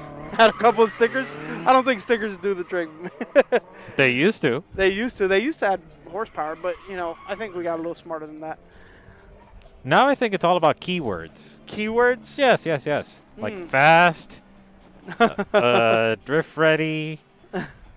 Let's see. I've seen those in Craigslist. Yeah. I've seen those, and unmolested. Yeah. Oh, that one. I look at that and I'm like, oh. Ooh. That's what I need. Oh, we got a new contender here. Know your thoughts. Well, I can't hear it, but it's got a turbo. I see the intercooler. Sounds like an inline 6 of some sort. Okay, look. It looks like there's some lack of power, so maybe an RB20? Yeah, it does look like an RB from here. And he's clutch kicking a lot. Oh, it's going the wrong way. Well, Ben, we did have a couple of topics that we wanted to go through. Oh, careful there. Yeah, go ahead. So Wait, hold on. Price. Final price. on that. On well, that. That's probably $6,000 because it's an S13. They're Oh, hard God. Oh. Oh no, no. Now this I like, baby, like. Oh boy, Ben, go get a room. Yes, yes, yes. Ben likes the boats. It's okay. I do like SEs though. This is very nice. An instant 10K from me. An instant 10K, dude. You can buy that car for like $2,500. Even better. I'll buy it and I'll resell it for 10K. Ka-ching. Oh, there. So anyway, I did want to talk about a couple of topics. Obviously, one of the big ones is that next week Formula Drift is starting their season. Oh, you mentioned that earlier. I did, but Yeah. but we're making it a topic now. Oh, fine. Okay. So yes, they're going to be starting in St. Louis. Friday, September 4th is going to be Pro 2 Round 1. September 5th is going to be Pro Round 1. And then September 6th, which is a Sunday, will be Pro Round 2. They did have 32 drivers registered, but there have been some complications with the COVID and all that. One of the drivers is Florida's own Kevin Lawrence. He decided to not participate in K-Law? Yeah, K-Law. Okay. Or Claw. Claw. But of course, the big news was, of course, the Warthouse team not being able to come over to Formula Drift this year, and of course, James Dean splitting from Warthouse. So we don't know what's happening in the future. Give me one moment. We might have some information here. Oh, okay. All right. I thought I had some information on something. No, seriously, like, look, we know you are the. I'm the kid with the information. No, yes, yes. People know you on the internet as the kid with all of the information, the Formula Drift guru, you would say. Not but really. We were genuinely shocked and surprised that you had no information as to what transpired with that event. Yeah. Well, of course, I don't have any information currently, but James Dean did mention on Instagram and Facebook where he is going to come out with a video on Monday letting the cars by. There's something about that S14. It sounds like the turbo's falling off. It sounds like a train horn coming through. Hey, he passed tech, so. Yeah. You hear that? It's like a train whistle, train horn, something. I don't know. It's kind of weird. But anyway, so what? We don't know exactly what transpired between them. We do know that they are on good terms between Piotr and James. But James Dean did mention that on Monday, August 31st, he's going to come out with a video explaining his what happened and what the future plans are considering 2021. Of course, we do want James to come back to Formula Drift. I mean, he's a 3-time champion. He would have been defending it this year. Unfortunately, he's not going to be able to make it. But there have been a lot of things going on. I can speculate a little bit on what's going to happen. You can speculate? Oh, yes, boy. Nothing is confirmed because nothing's been Careful. said. No, I'm not. But these are ideas because of things that I've been seeing. But I've been seeing him hanging around Christoph's Bluch a lot. And you do know that James Dean... Wait, you got spy cameras on him or something? Well, I mean, they've been doing a lot of talking and photos together. Oh, okay, all right. So, like, you'll see both of their Eurofighters, both of their HGK Eurofighters in a lot of pictures together and all that. It wouldn't surprise me if next year he would be coming over with HGK in his Eurofighter along with Christoph's Bluch, which would be wildly entertaining and a very hard team to beat, considering, I mean, if you guys have watched Drift Masters at all with James in the E92 Eurofighter, the guy is an absolute animal. I mean, I think in any car he drives, he's an absolute animal. But yeah, we've been seeing a little bit of that. Another thing I suspect is that, with sponsors and everything now, he's able to now afford to come on his own to Formula Drift. Oh, wow. Okay, that's a really tight 350Z tandem there, and I kind of went a little speechless for a second there. I thought we were going to see a crash for a second. Thank God that didn't happen. But as far as, again, James Dean, he might have accumulated enough sponsorship money to come in 2021. Granted that everything in 2021 opens back up and we're good. But of course, we all want to see James and Peter back in Formula Drift America. Because I'm not going to say that Formula Drift is not going to be any worse now because James isn't here. I mean, there's still going to be a really good show to put on, but there is going to be something missing because they were such a great presence in the sport. But either way, I'm still excited to see drifting coming back, especially Formula Drift. We've been missing that all year. But also looking to what Peter and James have done this year. They actually competed in Drift Masters European Championship, and the one round they had in Riga, Latvia. What an event that was. That was incredible to watch. Now, there was a lot of great battles. Christoph Bluch was out there as well, driving his Eurofighter and absolutely crushing it until he met with Piotr Vincek. But the final did come down to Piotr Vincek and James Dean, which was, I mean, what a battle. I mean, anytime those two get to drive together, it's just, a pleasure to watch. It's for you. Okay, Captain Bane. Anyway, but it is a pleasure to watch those guys drive together because I mean they know each other so well, and they're also such excellent drivers that there goes Anthony spinning out. But both James and Peter are such excellent drivers, and they know how each other drive and everything, that it's just they can put on a show. It was so hard to pick between James and Peter, but eventually James did take the win. And, and I guess that's all the competition drifting they're going to be doing this year, So, we got a Z tandem here. Tim leading. Oh, Tim needs to be careful there. He doesn't want to ruin the party up front. Keep it sideways. Who's that? Oh, Taxi Garage applying the pressure from behind. Let's zoom out over here. Oh, we got it.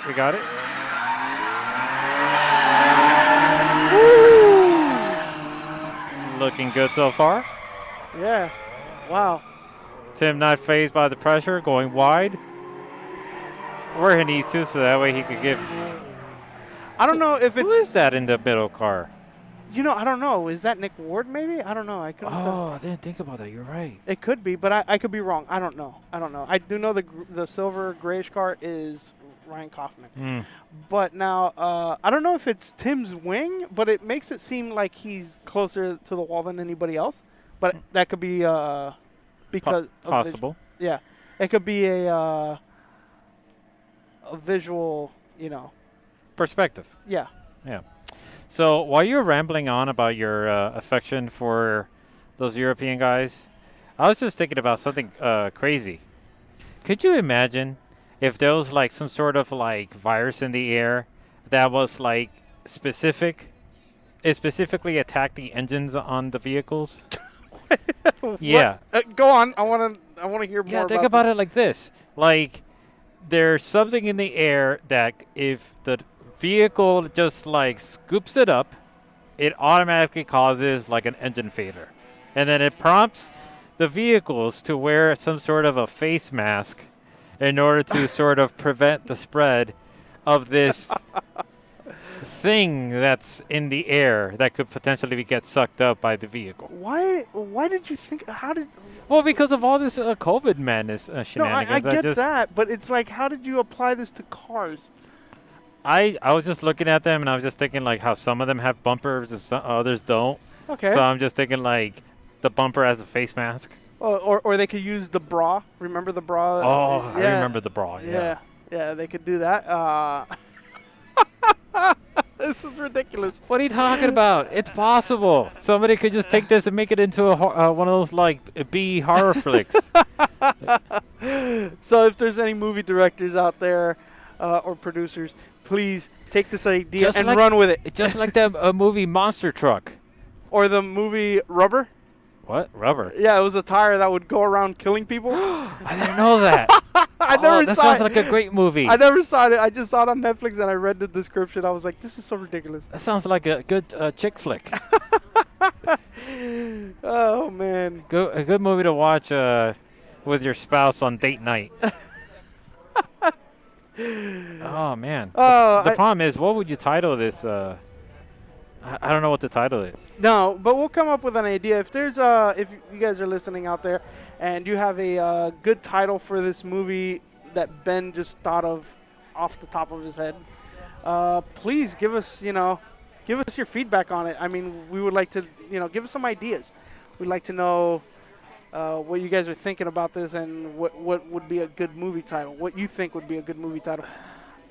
I honestly can't come up with anything because it's just too ridiculous of an idea. It's not ridiculous. I mean, it's a possibility. Look, with all of the movies that are going to be coming out next year, not this year. I mean, there's only just a few films. Yeah, unfortunately. Which is gonna just, but who cares about that? I miss going to the movies. I just want to throw that out there. I miss going to the movies. Okay. I can't wait. I mean, it would be great if they came back with a movie about drifting. Wait, they already did that. What? They already have a movie about drifting. I forgot. Which one? Oh, are you talking about the Initial D movie? No, Fast and Furious Tokyo Drift. Oh, that's right. Oh, man, that would have been great if it would have came out and I get to go to the movies again and watch a movie about drifting. But anyway, but yeah, so Man, I just wanted... That movie is such a long time ago. Yeah, I mean... I still remember going and then just going out and like it was just like a huge car meet. Yeah. Outside of the theater. And there was this one particular vehicle that I was just not very too fond of. Yeah. Was it a fun Nissan? Off. Yes. Of course it was. It was a Nissan, but in particular, on the side of it, it said Drift Machine. Oh, no. And that... Don't tell me what it was. It annoyed me because I was just like, I've never seen this car on the track. Okay. Ever. Was it at least a rear-wheel drive Nissan? Yes, it is. It was. Oh, thank it God. was. If you would have said it was an Altima, I think my head would have imploded. Oh, boy. So, for those of you that don't know, I have problems with Altimas. Mostly the drivers. But anyway, that's a whole different topic, maybe for another day. Yeah. Anywho. So. Well, right now what's happening is we got course workers picking up the track, realigning a couple of things. Getting the cones set. Yeah. It is a thing when you have these courses lined out with cones that the cones do kind of spread out everywhere and you have to kind of reset them. But even that said, it looks like a fun course. I wish I had a car to drive. I'd definitely be out there sliding right now with these guys or understeering everywhere. But it's definitely a fun course, even though we have to have these courses picked up from time to time. Ben, have you driven on this course yet? Have I driven on this course yet? No. No? Oh, that's unfortunate. Oh, wait, actually, yes, I have. Oh. I have actually driven. I actually borrowed one of the Jackson Performance vehicles, and hang on, I'm just trying to get something sorted out over here, which may or may not work. Sweet, let's try this out. Bam. And bam. Cool, all right. So, yeah, I borrowed the... Oh, it's Chris Jackson. He's close. You felt his. I felt his presence, his world famous presence. It radiates throughout the track, which is crazy considering how whenever you try to find him, you can't find him. No, I was trying to find him earlier today, with the whole situation with Gabby's car. Yeah. Not starting because I knew that he might know a trick, to get it to start without the immobilizer chip. But I walked all up and down the paddock, and this guy was a ghost. He's like an enigma. You can never catch him, Just like the time at his birthday party. Yeah. Oh, there's people out on track. Let me go and switch back. Is this it? Yeah, that's it. Okay. Going back to the camera duties. Okay. All right. So yeah, we had a situation where we met. They don't need to know all the details. What happens in Jackson's party stays in his party. Well, just long story short, we thought he was going to be in one place, and he definitely wasn't, and we couldn't find him the whole night, and we just left. And then he was calling us like, "Whoa, where did you guys go?" Look, Chris is nowhere and everywhere at the same time. That guy is wow. Anyway, He is the definition of a wild card. wild card. Yes, he absolutely is. All right, so enough praise for Chris. Let's get back to the action. Well, whatever action we can find. I mean, oh, there's a bird up there. Oh, wait, there's a track finally. I mean, a car finally. Good, good, good. The track's always been there, Ben. The car is not so much. But we have an S14 Zenki. I did mention that Kuki meant later model. Zenki means early model in Japanese. I think people know at this point. I don't think you need to. Well, not everybody. I mean, maybe there's some people new to drifting that haven't heard of this terminology. I don't think they care, though. Well, just in case. I don't think they care. Just like I mean, remember how we used to, not. There was a time where we wouldn't say, car names. We wouldn't say, 240 or 200 or 350Z, or we just say Z33, S13, S14. And I get that, but not, we don't know who's out there. Maybe they want this information. Just take the information, okay? Oh, well, that's kind of rude. Forcing us into this. You're all in my world now. Oh, gosh. Well, here we have the SC300. Oh, he's doing better now. Yeah. Still seems a little underpowered. Uh-oh. It's like he was pulling the handbrake, but it's still going straight for a second there. I wonder if he has AC. The windows are open, so I suspect not. Ooh, a hard transition. I didn't think that was going to end well. I don't know why. Why would you take out the AC? Because you want to make it a race car?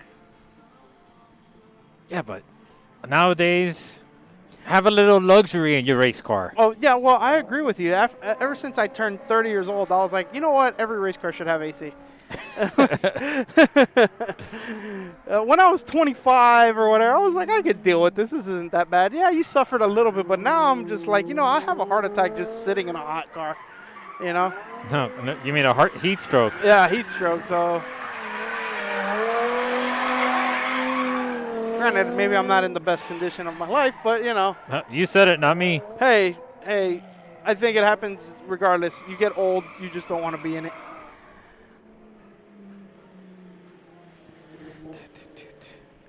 I got a shout out to give out. Gio, who couldn't make it today.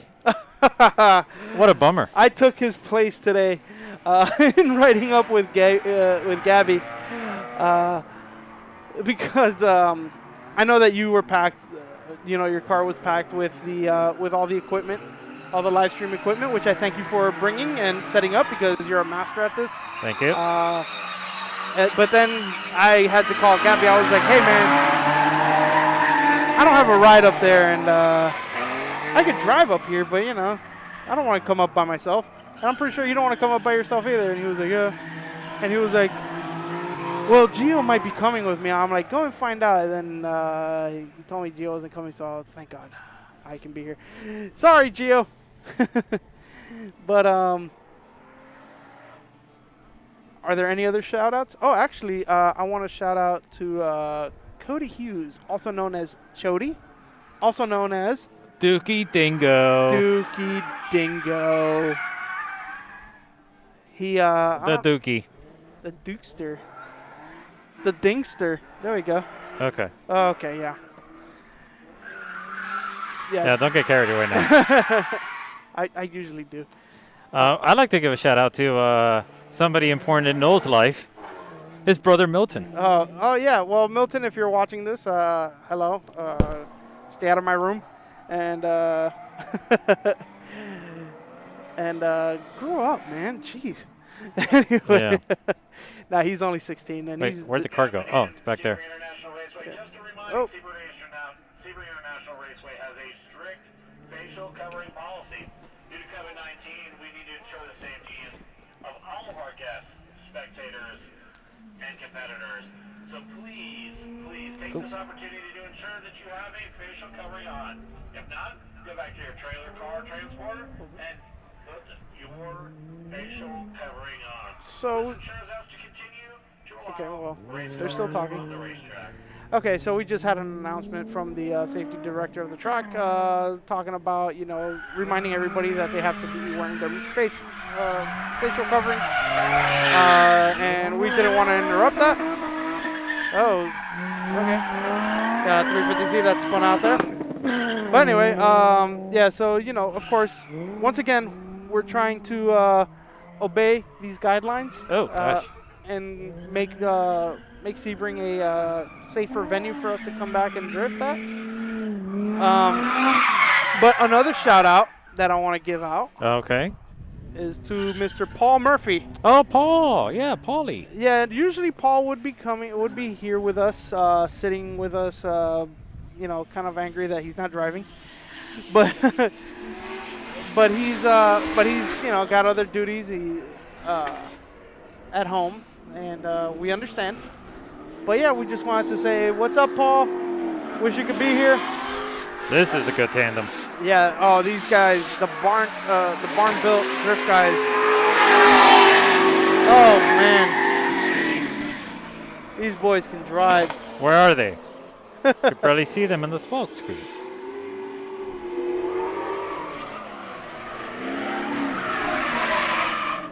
Those drivers are dialed. Their cars are dialed. You know how I know this is a good tandem? Hmm. I didn't really need to zoom out as much. They kept it tight. Yes, indeed. So yeah. Anyway, yeah, Paul, do what you got to do so that way Yeah. next time you can come out with us and we can make fun of each other. It's always fun. One thing I want to highlight, and we've spoken about this before, is that, yes, it's unfortunate what this pandemic has done to our everyday lives, but it also has, I want to say, open new opportunities, but it has allowed us, there we go, it has allowed us to come across individuals that you wouldn't normally encounter. Right. And one of them being in the Forza games. Recently we come across AOM guys. Oh, yeah. They're super cool. Yeah, we got AOM Digital and AOM Gambit. Give a shout out to those two. Man, the stories that they have and just the skills that they possess in the game. Yeah. Just great overall. It's awesome. I mean, we all contribute stories that we have had in the drifting community, and it's awesome to hear each other's stories and just think of the things that we used to do, like even 15, almost 20 years ago. Well, what's funny is Gambit called you old, right? Yeah. So, yeah. Well, I am 34, and I guess in this world, with a lot of guys in their early 20s and whatnot, I am old. But if I'm old, then you're pretty old too, bud, because you're older than I am. Huh? Hey, nobody needs to know that, all right? Well, they don't need to know. Feel free to share your age and your information. Well, actually, would I be the youngest one in the group? Who cares? No, I don't want to know. I want to know if I got the age and beauty above all of you. Oh, gosh. Tim is back out on the track with 240 following behind, an LS powered 240, but kind of far away. So basically 2 solo runs. 2 solo runs. All right, let's see, Tim. Oh, scooped up a cone. Oh!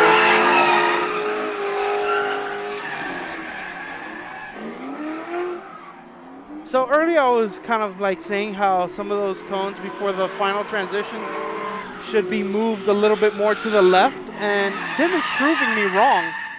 Tim is taking a very nice line out here where he can actually connect to that final corner. Maybe he's listening to the broadcast and he's like, huh, I'll prove him wrong. No, that's great. That's great. I mean, I'm not the one on track. I'm just going by what I'm seeing. You got to be careful with your statements, man, because you're opening up yourself up to like all these like attacks that people could just easily prove you wrong at. Go ahead, attack me. Oh, wow, that is close and aggressive. Wow. Wow, look at this tandem and the first 2 cars up front. The E36 is pulling away a little bit, but let's see if the E30 can come up and catch right back up. It seems like he is doing exactly that. Oh, wow.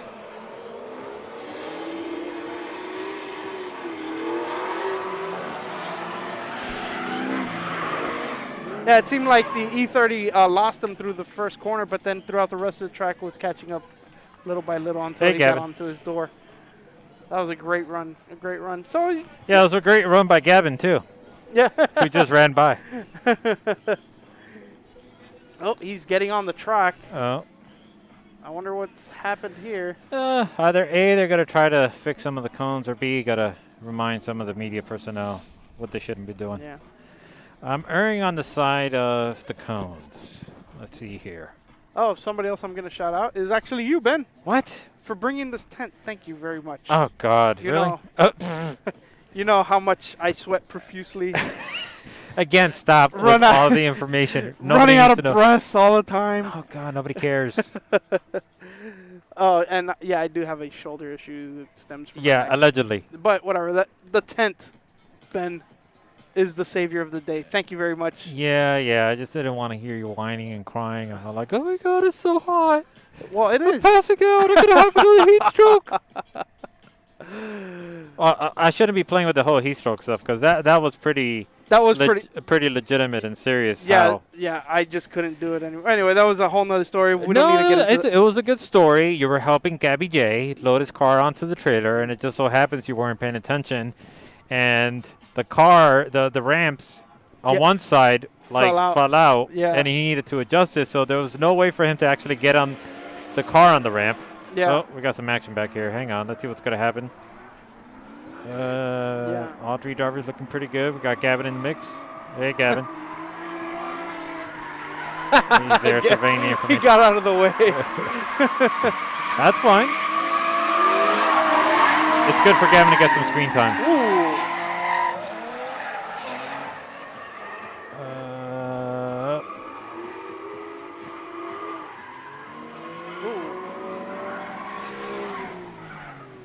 Yeah, not too shabby. Not bad. And so Gabby J's vehicle was in the air, and Noah was trying to find a way to lift it up, but I mean, he had nowhere near the strength needed to be able to lift the vehicle. Yes. And then in the process, when you combine his lack of exercise and his poor diet. Actually, I was on a diet. Okay. But I screwed up because I couldn't find anything to eat that complied with my diet. Yes. So I was hungry, and I didn't drink that much water that day because we were running out of water. Okay. So I had my excuse. Yeah. But and then, of course, couple that with like weather that felt like 10 degrees. Oh my goodness, it was horrendous. Yeah, and that was just a recipe for disaster. Yeah, and running around picking up a heavy jack. It was like a 3-ton jack or whatever, and I had to pick it up, and I just started feeling my heart racing, and I felt like it was gonna come out of my chest, and I was running out of breath and everything. And granted, I'm not in the best shape of my life, but also it goes to show, like, when you come I said that already. Yeah, well, I'm just reiterating. Okay. when it goes to show that when you come out to these events out in the sun, hot as hell. You know, I mean, you gotta come a little prepared. You know. Yep. You gotta come with plenty of food and water, sunscreen, you know, coverings if you have like an umbrella, because it is brutal out here. And I know a lot of people come out and they don't do all of these things and they're fine. But later on you do pay for it. You know, it's, you know, and. Especially like if you go home at night and lay down on your bed and, you know, your sunburns are just burning you all over. Oh, that is the worst. I've had that many times. Wait, what's worse, the day of or the day after? Man, I think the day after is the worst. It's already bad the day of. And then the day after is just, you just want to tear your skin off.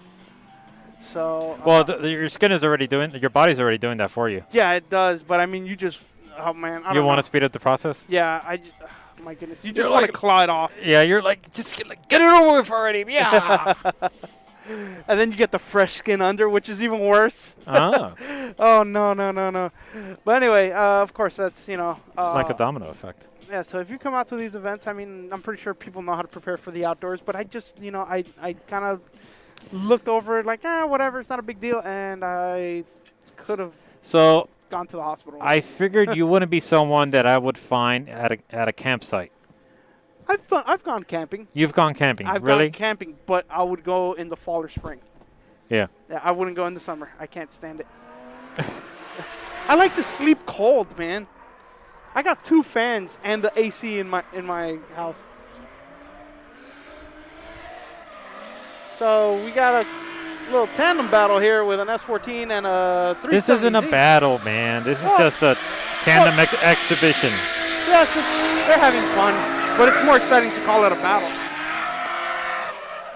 You know what? I just thought of something. Go ahead. It could be a battle, but let's say, but a different kind of battle where one of them is battling for the other vehicle's appraisal.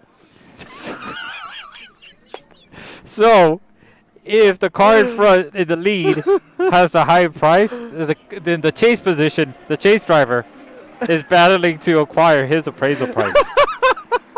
Where do you come up with this? Stop. That was ridiculous. Oh, God. Anyway. Oh, it seems like,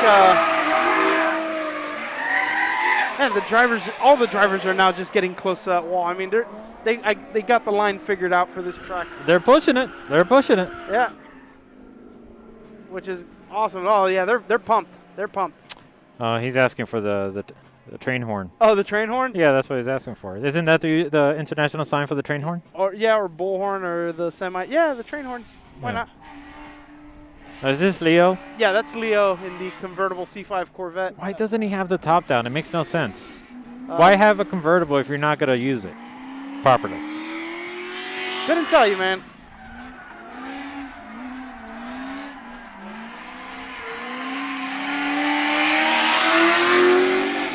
All right, so what's your appraisal on this vehicle? This car, a little bit beat for being a Corvette, but yes, exactly. It's got good parts though. Wait, what's this guy doing? It looked like he was taking a selfie. But it's got good parts. It's well built. It seems like it has a lot of power.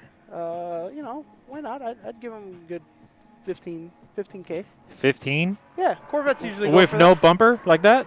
Yeah. Oh my gosh! We got a wheel that fell off. He's safe. Oh! Okay. Okay, he is safe. He is safe. We're What just happened, folks? That is not normal. Wow. yeah. This is a rare sight. He's still in the car. The drivers are instructed to stay in the car. Where's the wheel? The wheel kept going and it hit the tire barrier. Oh gosh, I wish I Yeah. could capture the wheel. Yeah. It wasn't that far. You could see where the tire barrier's marked, where the wheel hit. Oh yeah, there it is, right there. Yeah. Let's zoom in closer. Boom, that's the most. Well, guys, these things happen in drifting or in any motorsport, really. But drifting is very hard on wheel studs and stuff like that, considering the forces going against the tires and everything. Damn. We did not expect that to happen, No, I didn't. but I freaked. these are things that do happen. All right, he's opening the door. Yeah, he's safe. He's good. He's All good. right. I don't think he even hit the wall, which he's very lucky. Yeah. Very lucky. Hopefully, the damage is minimal to the car. And he was going for a very aggressive entry. Yeah. Like he yeah, had a yeah. nice little feint there. Well, this is going to be a while. They're going to call the tow truck. They're going to check on his insurance, I think. Right? No? Yeah. I mean, I hope he has Geico. no, just insurance in general. I mean, come on. All right, we got the trucks coming over here. Yeah, yeah, yeah. Out to the track. So, what an unfortunate event there. But at least it was a moment of excitement, Yeah. you could say. What do you think of the event so far, Ben? Well, nothing too crazy. We've seen some strange things. What? We got tire debris all over. Yeah, I know. Wow. Yeah, this is going to be fun cleaning up afterwards. I'm but so sorry. oh, no, don't worry about it. It comes to the territory. I mean, come on. You go out to an event, you expect smoke, you expect debris, you expect... Hi. What? We have the Murphys here. Oh, hey, hello. Welcome aboard. Yes. Tim has come back with his wife and daughter. So that's what prompted him to get out of the driver's seat. Chris kicked you out? Oh, okay. Well, that makes sense. Well, that's just rude. He should have let you stay on there. Yeah. Yeah, hey, you kept going wider and wider. Hey, the way you ride this wall, I was like, every time I was like, oh. Wait, Yeah. hang on. Nobody can hear you. Yeah. Yeah, Do we get it. We get it. Do the family stuff, Yeah, it's cool. and then do the live stream stuff. Yeah. Yeah. Yeah. So it's crazy. Yeah. I mean, we've seen some crazy stuff. I mean, I'm still in shock with that Miata. Yeah. Yeah, it's still like a shocker to us. Unreal. I would like to see him out on a rally course just to see what he's capable of. Yeah, I've seen Miatas do rally. They're pretty capable cars. I mean, No, but that one in particular. But that one, yes, I understand. I'm just stating that it might not be the most common car in rally, but they do well. Considering that they're rear-wheel drive cars are not known to be the best rally cars, but they're pretty good. They're pretty. They work pretty well in rally. I gotta ask you, like, when was the last time you saw a car lose a wheel on initiation? On initiation? Yeah, it's been a while. It's been a little while, but maybe it wasn't in initiation. But I remember a few cars. Chris Jackson has been in several of those instances. Yes. Then I'm not sure if they want to be called out like this, but I'm gonna. You already did it. What are you doing? Stop. Oh, Chris Jackson is Chris Jackson, but I'm saying somebody else. Oh, okay. Yeah, but I'm gonna say it anyway. We had Abraham. Bustamante. Yeah, Bustamante. Yes, over at Homestead Miami Speedway. Yeah, and he lost the work VSKF. Those wheels are so expensive. Really? Yeah. Yeah, and but it was yeah. We've seen wheels come off. Oh, well, they picked up the wheel. They found it. That's good. Yeah, that's good. That's good. I mean, I would have hated for it to have lost its, home and Yeah. no way to. It would have been lost forever. I mean, it would have been a sad story to that one wheel that Yeah. that suffered that horrific event. I know. It would have. What if it wouldn't have been able to come back to its family? Yeah, that's No. what I'm saying. Yeah, but we have a rescue safari that went out there and saved them. Saved it. Rescue safari. What? And they're putting and they're gonna take everything and put it back together in the pits. Hang on, I'm gonna see if I could zoom in on this just to get like a closer inspection on Yeah. the damage over here. Definitely want to be able to highlight this. Okay, so we have. Well, that's not the side that happened. Hang on. No, no, no. I don't think we're gonna get a shot of the side that lost the wheel. Oh, that's a bummer. Yeah. But usually when something like that happens, the wheel isn't torqued down correctly, and it'll rip the nuts off the stud, or sometimes the stud will break itself. So yeah, I'm glad the driver's okay. These things do happen quite a few times in drifting, and it can be a scary experience. What do you think it did to the value of it? Oh man, that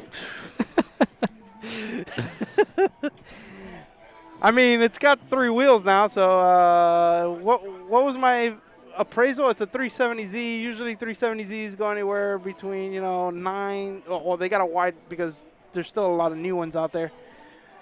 But considering that it is a drift car, we'll say it's probably in the average of $11,000, and it lost a wheel, so. Oh boy. 1 wheel, yeah. Now it's down to like $2,000. So. $2,000. Well, hey, somebody's got to get the deal of the century. They decided to go with that. Lightly used, 370Z, right? Yeah. Warranty still, I would imagine. Depending on the year. Yeah. I think we're good there. Okay, so Chris Jackson is still resetting the cones out there. I'm sure glad I don't have his job running cones, because we all know I probably wouldn't make it. No, let me ask you something. Sure. So, let's go back to the gaming. Sure. Are you excited for what they announced over the new Motorsport I'm game? excited for both. I'm always excited for a new Forza, but I'm also excited for Gran Turismo 7 as well. Ah. So we have 2, class-leading games coming out, between GT and Forza. But here's the thing, there's no release dates yet for either of the games. But I do suspect that GT7 is a little bit farther along in development. So I'm looking forward to buying a PlayStation first and buying Gran Turismo 7 before Forza Motorsport comes out. But from some of the things that I've heard from Forza Motorsport, I think they're setting up to have it's probably going to start off as a small game, but it's going to grow with updates. And I think we're going to have something special on there. But, but there's not a lot of information. But I do know that they are looking into doing dynamic time of day, dynamic weather. They're going to have a track that rubbers in, so the more laps you do on it, the more grip you're going to have, but in certain lines, not throughout the whole track. So you do have to pick your racing line and whatnot. Tire model is going to be changed. Tire pressure model is going to be changed. So there's going to be a lot of little things that they're looking at in the simulation side of the game that they want to improve. Forza has been known to have pretty good physics, but maybe not top-notch sim physics. But I'm hoping that they can push the boundaries with the new Xbox Series X and give us a proper, upper-level sim. Maybe not to the level of iRacing or Assetto Corsa or anything of that nature, but still something, that is fun but rewarding to play. Same thing I can say about Gran Turismo. It's also in the same class where it has pretty good physics, but some things are still not 100%, but it's got good driving dynamics. And I think what has made those games so successful is that anybody can jump in and have a semi-realistic experience, and while having fun with cars and whatnot, So people love cars, man. I think I hear cars. Yeah, we got cars on track, so. Okay, let me go back. Back to the action here. Oh, whoops. There we go. Yeah. Oh, Ben's running back to the camera, so sorry if you I can't run. Well, he's hopping over to the camera. Yeah.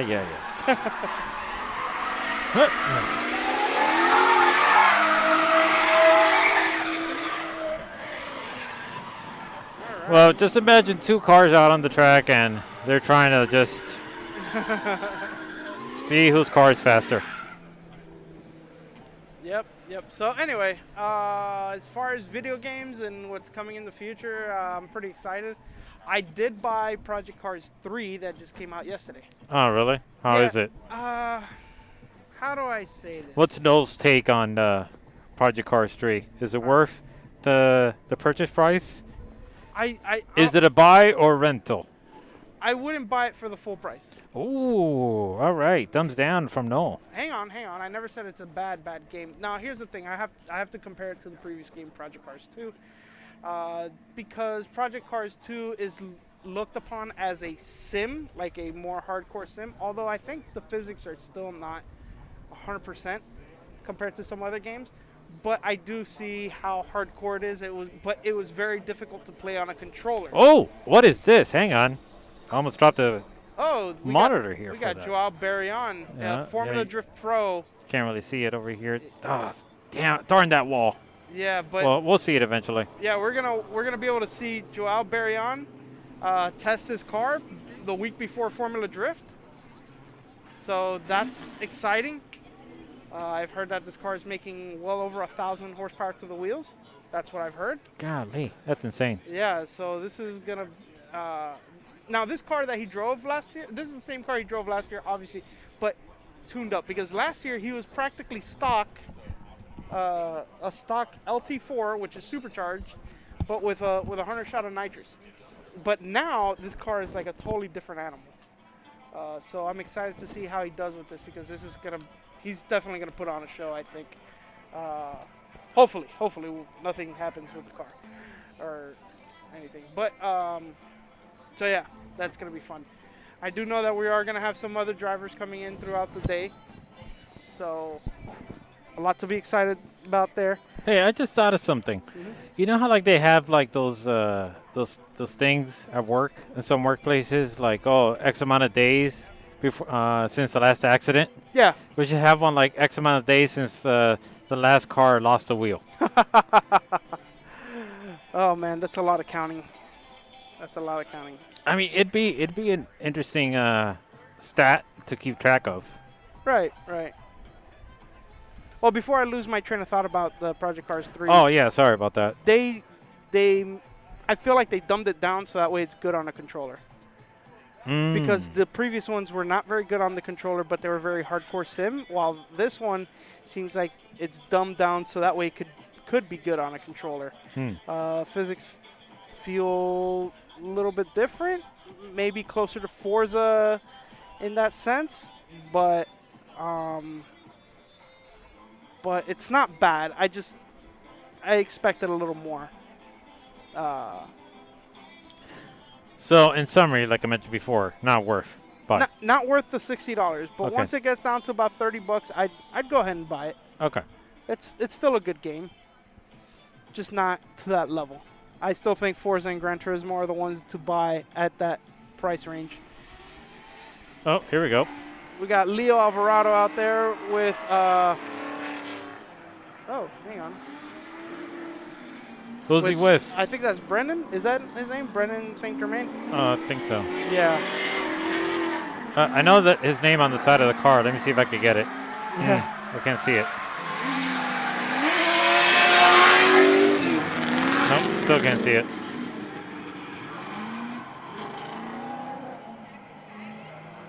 Yeah. Oh, Bradley St. Germain. Sorry about that, folks. I'm pretty bad with names. I had a little incident in Clutch Kickers that I never apologized for, and I'm going to apologize for now because that was pretty embarrassing. Oh, okay. All right, we got a 350Z out there. We're just waiting on Joe Albert. I just want to see that thing rip. I mean, wow. Yeah, I'm curious. I mean, I haven't seen him run. No, I haven't seen him run either, and I don't think he's going to be doing lap after lap after lap, considering it is a pro car. It goes through the tires very quickly, and and these things do get hot. But I mean, just bring it on. I want to see this thing.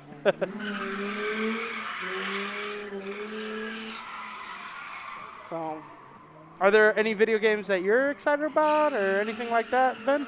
Nah. No? Nah. I mean, not anymore, at least. I mean, you told me about Project Cars, so it's like, well, nothing to be excited about. Yeah. Yeah, I haven't tried drifting in it, but I don't think the drifting would work very well in it. Oh, what do you mean? The way the steering feels, it feels slow. Oh, okay. But, I mean, again, I haven't tried drifting, so I'll have to find that out. I haven't had a lot of time with the game yet, but it's just not what I expected it to be yet. But,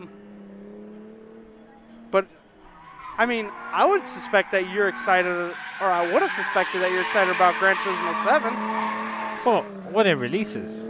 when it releases. Yeah, I mean, they'll tell you, like, oh, yeah, it's coming out next year. And then they'll say, like, oh, it got delayed. Got delayed. Got delayed. Got delayed. And 6 years later, they're like, oh, no, we meant for the next generation console. Yeah, Gran Turismo has been known to delay their games, but, I mean, for good reason. They want to give us the best possible quality. Oh, here we go. Here's Shush. Joao. He's still testing. Oh, doing a track survey. Okay, that's good. See, that's pretty smart. Yep. You said this is a Corvette? Yeah, Doesn't look like one from the front. it's a C7 Corvette, Z06. I don't know why. It almost reminds me of a Maserati from the front. A Gran Turismo Maserati. Maybe because of the graphics. Golly, we are covered in smoke, folks. Yeah. Good Lord. Oh, that's a pro car for you. Those tires smell interesting. Well, I got to tell you, good thing for these face masks, because they really do come in handy. Okay, there we go. That was like a sight lap for him. He was just kind of taking it easy, but you could tell the power of the car is just monstrosity. But here's Bradley again, which this car drives very well as well.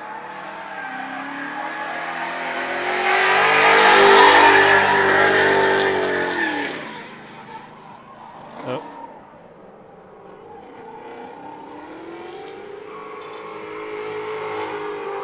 A very nice run by Bradley. Which I'm still dumbfounded by, Joao. yeah. Yeah, that car is amazing. Dude, but the amount of smoke that it was like a tidal wave. Yeah, I mean, it just goes to show what a pro car is capable of. And he wasn't even pushing. So, I mean, I can't wait to see what he does when he lets it rip. That's insane. I mean, I would imagine he probably has to go change tires now. I think he might have one more run. Oh, boy. They usually get 2 runs out of their tires. Hmm. Of course, I don't know how those tires react to the surface and the heat. I just realized something. What's that? Oh, no, don't worry about it. Okay. Well, Yeah. you told everybody. Now I'm Yeah.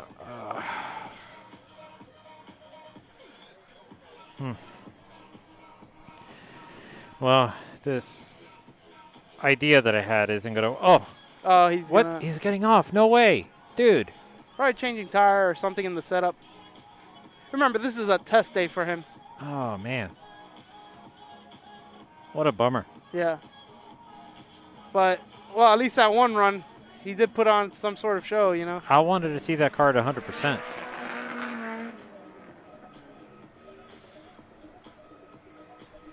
All right, so we have an S13 on track. Sounds like it has an SR. I could be wrong, but it's some sort of 4-cylinder turbo.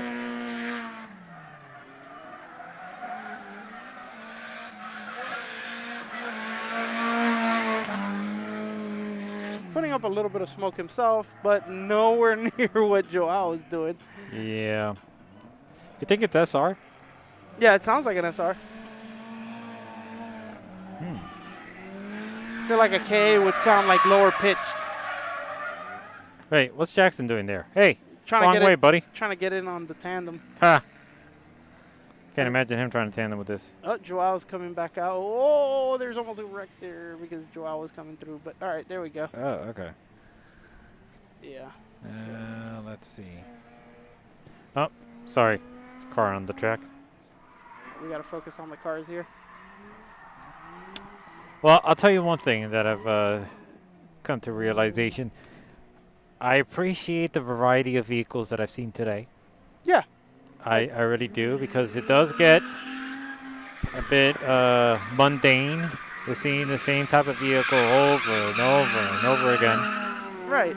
I'm not going to name any names, No. but I'll just say that does get, for me, it does get a little boring just seeing that. Yeah. Now, Whoa. Okay, that could have been scary, but we're glad he's okay. Man, I got to check out that other track. The skid pad? Yeah. I I guess- mean, it's over 1,800 feet yeah. of skid pad. Whoa there. Got this one series here. I don't know what it's powered by. Sounds nice. Ooh, look at that smoke. And it does blow a ton of smoke. Oh. A little squirrely there. This car is fast.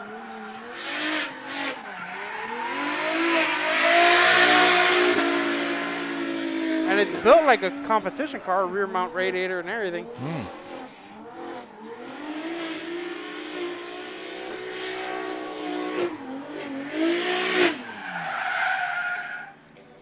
I suspect it has a BMW engine. Hey, it's world famous Chris Jackson in the Oh, house. Are you joining Oh, us, sir? man.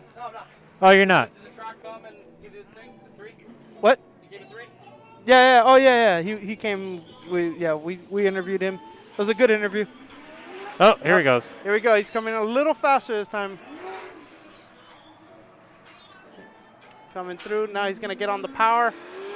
Oh my Oh goodness. boy, I gotta zoom out. Look at all of that. Look at all of that. Wow. That is absolutely insane. Wow. Wow. I don't know if he could see going into the keyhole there. I think he's gonna have to stop because he can't see going through Yeah, there. he better be careful or he might play himself. Yeah. Wow, that's so impressive. Such an impressive machine and driver. Sheesh, look, it's still going. No, I know. These tires smell different for some reason. Damn, it's like an overcooked steak. Oh, we got a wild swing here on the entry by this S13, but he kind of did it too early. Yeah, you know what happened? He shut it down because there was still smoke in the track. Yeah, He couldn't see. the keyhole is still smoked up. Oh boy.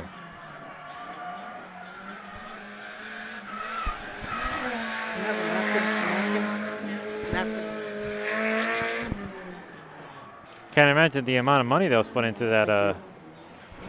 that Corvette. Well, we've known these pro drift cars to be upwards, from $100,000 and so. Some even maybe even $250,000. So it should be within that range. Because I mean, the competition drifting has gotten so crazy, so fast, so much grip. So everybody's looking for every single advantage now that they can get, and engineering all this stuff isn't cheap, I think battery is the, or should I say electric is the next phase, Yeah, the next level. yeah. I think that's coming. I have my opinions about that, but I'll reserve it. Yeah. But I do think that is coming. They tried it last year with Travis Reeder, with the EL1 Camaro, they called it. No, but they need to go bigger, man. They need to get like a freaking a Rimac. The Rimac C2. Yeah, or motors. Rimac. Rimac. I couldn't tell you what it is. No, here goes the BMW again. Yeah. Oh, he rips. Hey, now, what do you think is the price on this? Because BMWs are notorious for losing their value pretty quickly. Yeah, but considering this is like a pro-built drift car, I couldn't see that car selling for less than $30,000 the way it's built.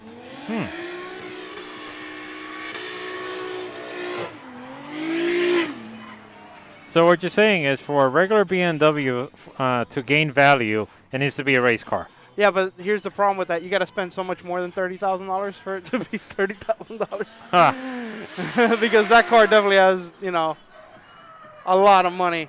I couldn't, probably $50,000, $60,000 into that car with all the custom work that it has, rear mount radiator. all the suspension bits. It looks like a pro car. Whoa! S14 getting dangerously close to the wall there. Nah, he's all right. No, it's from this perspective, it looks close. He had room to breathe.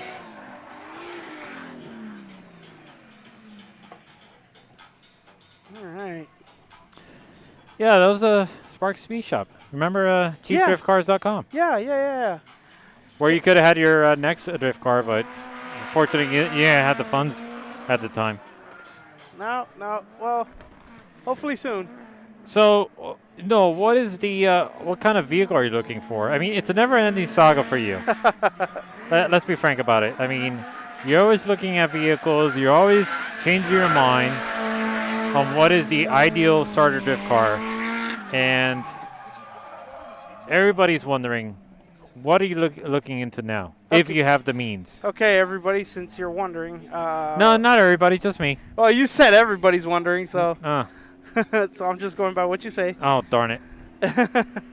Sorry. Well, no, it's fine. It's fine. Well, currently I am looking to buy a drift car that I can daily as well, because I don't have that much space in my house. I wish I could have more cars, but I need something that's practical, yet I can come to the track and have a little bit of fun with.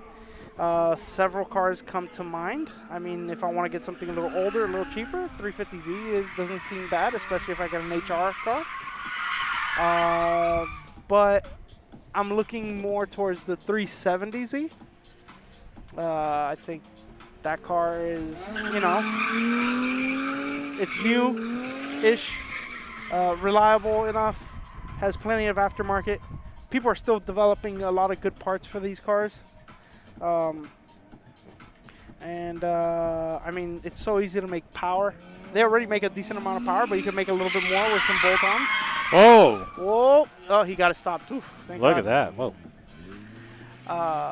But then in the same scale or same spectrum, you can get an Infiniti G37 if you can find one with a manual. That would be nice because you have 4 doors, 4 more tires. Yeah. Yeah, and boy, this guy comes in aggressive every time, Yeah. but always comes up short. He starts it too early. So there's that, but then there's also I've been looking a lot at the S197 generation Mustang, as they now have a lot of aftermarket parts for drifting on those cars, and they're pretty good cars actually. So that's always an option. Honestly, I couldn't tell you what my next car is gonna be because I mean the door's wide open. I couldn't tell you, Ben. Now, here's the thing. Okay. Right now, as far as I know, you're not looking for a drift car. But if you were right now, Oh, God, no, don't turn the question on me. well, I mean, you asked me, I can ask you. Fine, I guess. What would be a drift car like if all of a sudden you could afford a budget drift car? What would you go for? I'd go for that Rally Miata. I'd go for that. What's the reasoning behind that? I think it's just fun. I mean, you're living on the edge when you're driving that. I mean, the only way, it's a good indicator, like, it really translates to how well you have to push, how much you have to push yourself to really know that you're living on the edge. So, like, for instance, the harder you push it, the more it's going to roll. So, the way how I see it is that it's like the more of the ground that I see out the window, Yeah. that will tell me that I'm doing it right. Okay. Yeah, because you're on the edge right there. Exactly. You're on the edge. Okay. Yeah. got I'm it. not tipping over. No, I'm at the edge. You're on the edge. Okay. So I'm okay. pushing it. I'm pushing it. All right. I see the it. ground, right? And so I know where I got to be. Not like some of the other vehicles where you have no idea. You can't. All you see is just the sky. Right. Yeah. Yeah. So Yeah. I want to see the ground.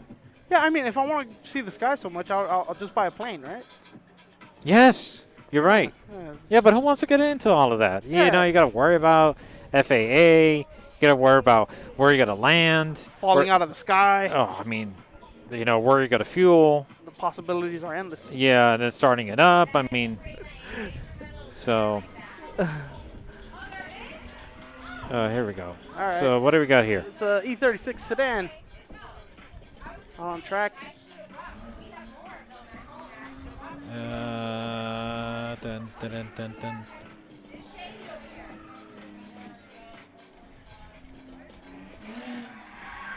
Have we seen? Yeah, we've seen this car before, right? Yeah, I saw it earlier. He Okay. seems like he's still getting the hang of drifting, how it works and everything. Tim, you're back. Oh, it's been a while.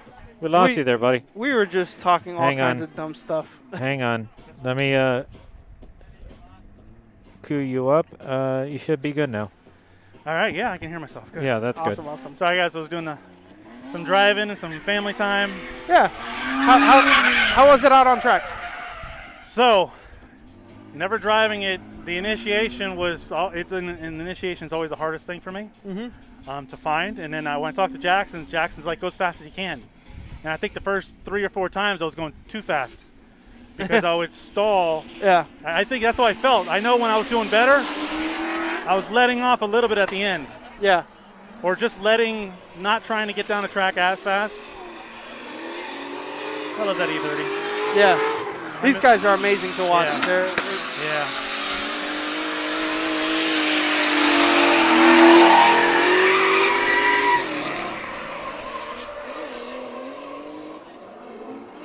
that E30 is dialed. Yeah. Okay. So as I was saying is that once I kind of let off a little bit, maybe initiate a little later, at least that's what I felt, and changed my angle of initiation, then I started feeling more confident and starting to go. Also, a lot of times you go around the track, you can't. I don't know if you can tell from here, but you come in that turn, you have no idea where you're going because the cones are everywhere. Yeah. So like sometimes I would spin or I would stall because I'm like, wait a minute, where the heck am I? You get Yeah. lost in there because there's cones flipping, flopping everywhere. So it just got to the point towards the middle, I said, screw it, I'm running them over. I don't care anymore. So, but it was good once I felt dialed in and started getting a couple tandems in, getting that confidence up, and I was having a blast. Okay. A blast. And actually, I still have about 20% of my tires, so I could probably get a couple more runs in. That's awesome. That's awesome. Yeah. I mean, it looks like a very fun course. Yeah. I mean, the entry looks like it could be a little daunting if you're coming in a little fast. You know, you're driving straight towards a wall. I was probably mid, top of third. Okay. Yeah. So we're talking about 75. I don't know. I didn't look, but I mean, I was almost at the top of third on some of them, and then towards the end, I was backing off a little bit because what I actually noticed is I actually felt like I was going faster. I was going faster, and I had to back off if I was following somebody. Yeah. But and I didn't have the power to get in to stay in third around the first sweeper. Yeah. So timing, I'm not gonna talk right now. I just gotta watch. Yeah.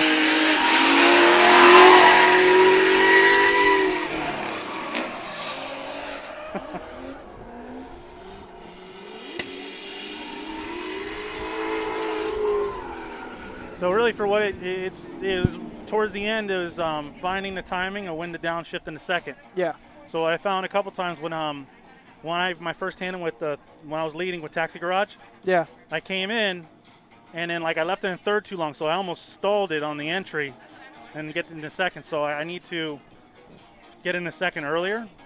Everybody else says they go in third, e-brake, and downshift in the second right away. Yes. Yeah. That's what they're doing. I wasn't doing. I was trying to see if I could how long I could hold third for. Mm-hmm. Just because I want to stay in the higher gear if I can, because you Yeah. get more smoke, you know. So, but yeah, it wasn't, you know. Now you were talking about that before you thought you had the 336 rear end. Did you go back to the 354? I got the 353. Yeah, 353. Yeah, Yeah. much better. Feels great. Okay. But okay, so here's the thing. Mhm. I think I'm going crazy. Yeah. So I got the first diff, right? Yeah. And I bought it, and I put it in the car because the original diff that a car came with was a VLSD. Yeah. And it just felt really long to me. Yeah. Like I was like, man, it feels really long. Like I'm sorry, not really long. Let me straight. It felt really short. And I knew it was going to be daily driving the car a little bit, so I was like, I just want a little bit longer of a gear. Mhm. So I found an open diff. I don't know what kind of car it came out of. I forget. Like open diff, and then I checked it. This, I spun it. And Yeah. You can get a roundabout where it is by spinning it and Yeah, marking yeah. it. So I was like, okay, that's like a 350. That's what I want. So I got that, had that welded, got the VLSD that when I bought the car came without. Yeah. Because the kid swapped a whole bunch of parts on the car when I got it. So I didn't know what was original, what wasn't. Yeah. So anyways, so I got an open diff, welded it, put it in, and it felt good for driving on the street. And then I was taking it, I was like, man, it's long, it feels good. But then when I started drifting with it, I was like, man, it just seems too long. Yeah.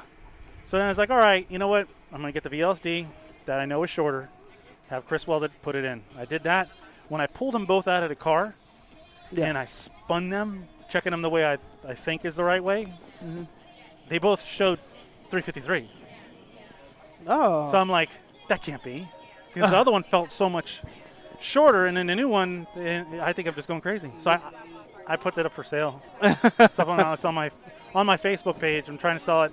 I put it up for 400 because that's what other people are selling it. But Yeah. anybody that's watching, just throw me an offer, Tim Murphy on Facebook on my thing, and Yeah. it's already welded, it has oil in it, it's ready to go.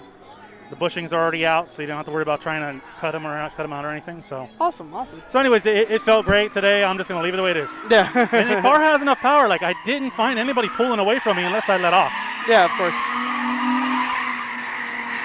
Now, although he's only done 2 runs, have you seen Joao do his runs in the Corvette? Joao Barrion, The yellow one? No, the Monster Energy. No. Oh my goodness. I hope it comes back out because that thing is an absolute monster. Is it black? Yeah, it's a black Corvette with a monster livery on it. Yeah, you missed a tidal wave of smoke Oh my that goodness. we just got engulfed in. Oh wow. Yeah. Yeah, I'm gonna definitely need to take a shower after that. Well, look at the table. I look at the table. The table looks like. No, it was already like that. I just think No, that it's gotten it's worse. gotten a lot it's kind of worse. Oh, okay. Yeah. All right. Did we ever find out what his name was? Oh man, you know what? Andrew something? I thought it was Andrew, but I couldn't find him on Facebook. Alec McEwen. He's at his office. I don't know how old that is.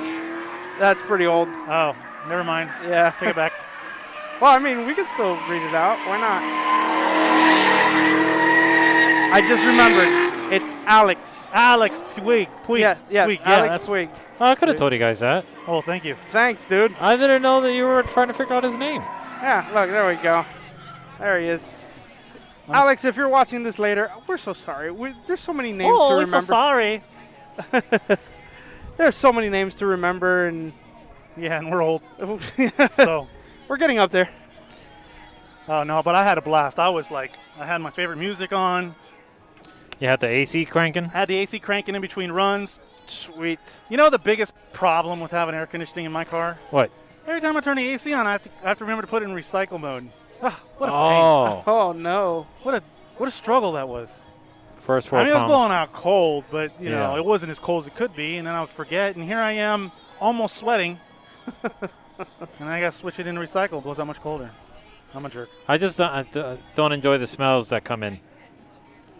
Well, in recycle? No, off recycle. Oh yeah, no, I don't. But it blows out colder if you leave it recycle. Yeah, yeah. Yeah, of course. Well, yeah. So you missed a couple of things. Collins, what happened with Collins? That was Was that Brett Collins? Yeah. in the 370. Well, Brett Collins, they towed him back to his passenger side, though. The whole wheel was gone. Yeah, the wheel So fell off. that was Brett Collins in the 370Z. Okay. It's Yeah. not, he has a S13.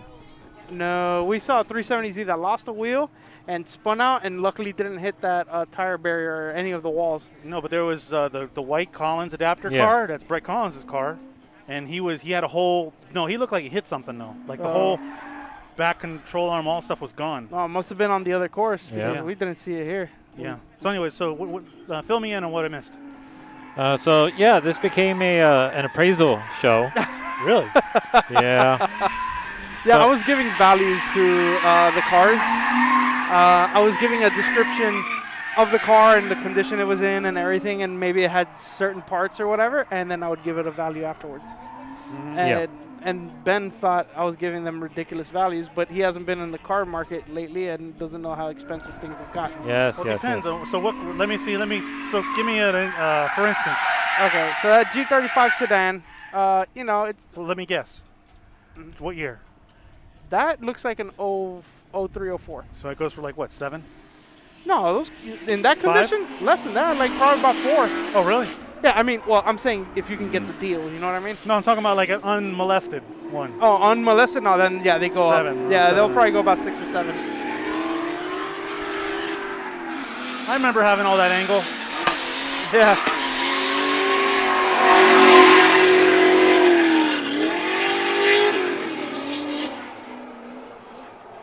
That's a fun. That rear part is real fun. Yeah, this section here. Yeah, stretching Wow. it and then e-braking and as you get flat to the back.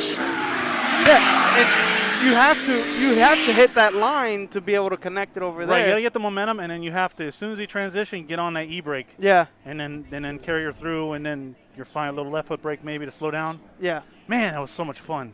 And then I started pitching movie ideas. Oh, please let me hear. Wait, hang on. I just noticed there's somebody up top over there. There is. Yeah, you didn't notice it? No, what's he doing up there? He's got a free ticket. Wow, I think arguably that might be the best seat in the house. Don't jump. Don't jump. Wow. Okay. All right. Yeah. So I 'cause started. I don't even think is that is part of the track, isn't it? That's just another warehouse. Okay. He's got the best seat in the house, though. Yeah. No. So I started pitching movie ideas. So there was this idea that I had that like, oh, what if there's like something in the air that will cause your vehicle's engine to just fail, and so in order to help alleviate the spread of this thing that's in the air, you have to give your vehicle a face mask. So like Carvid 20 or something? Like Carvid 19. No, Carvid 20. I like Carvid 20 better. Carvid 20. There we go. All right, we got a movie title. Yeah, that was that. I mean, heck, Sharknado, Maximum Overdrive. You ever seen that? No. No. So that's Maximum Overdrive. I don't know if if you like old retro horror movies, Okay. look up Maximum Overdrive. Basically, all the machines come to life and start attacking people. I like that. I like that. So like the electric knife is like flies off the kitchen counter and stabs the wife or something like that. Yeah, it's like, and then there's this big semi that's like really evil looking, and it's like the evil overlord of all. Oh no. Oh. Yeah, that's okay. pretty good.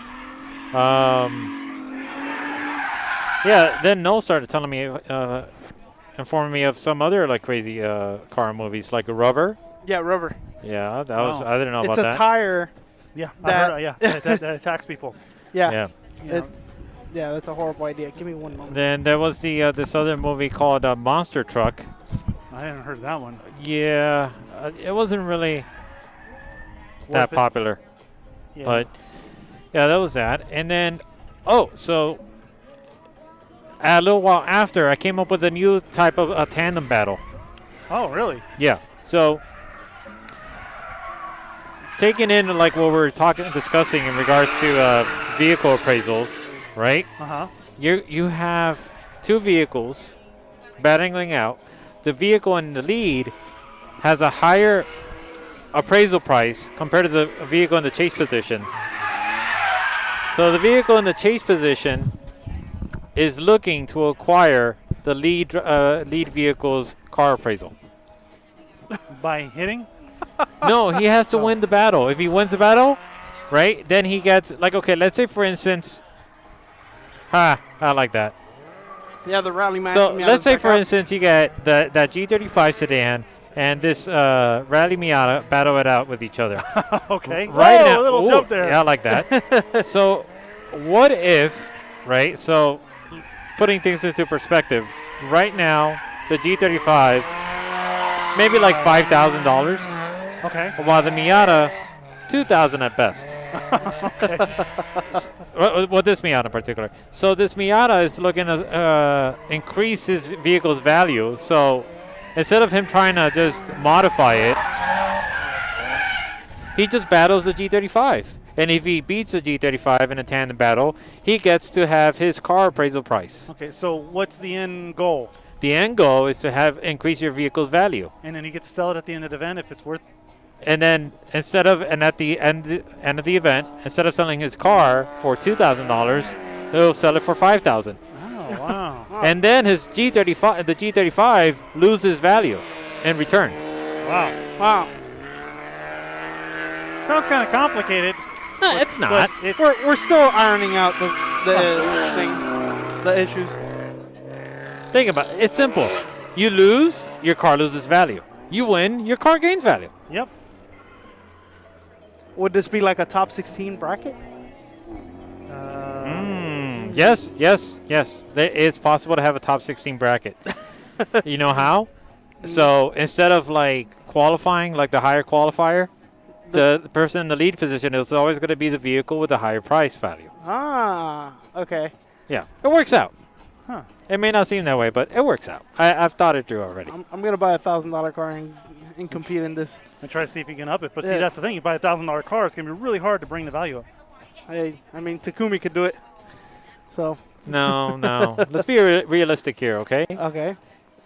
You buy a $1,000 vehicle. I mean, maybe at best you could probably like raise it up to $3,000 because it's going to be like a $20,000 car that it's going to go up against, and it's going to be properly modified, properly fitted to compete.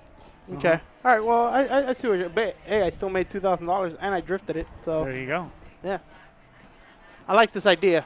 Yeah. Whoa, where's this guy going? He's going like super wide.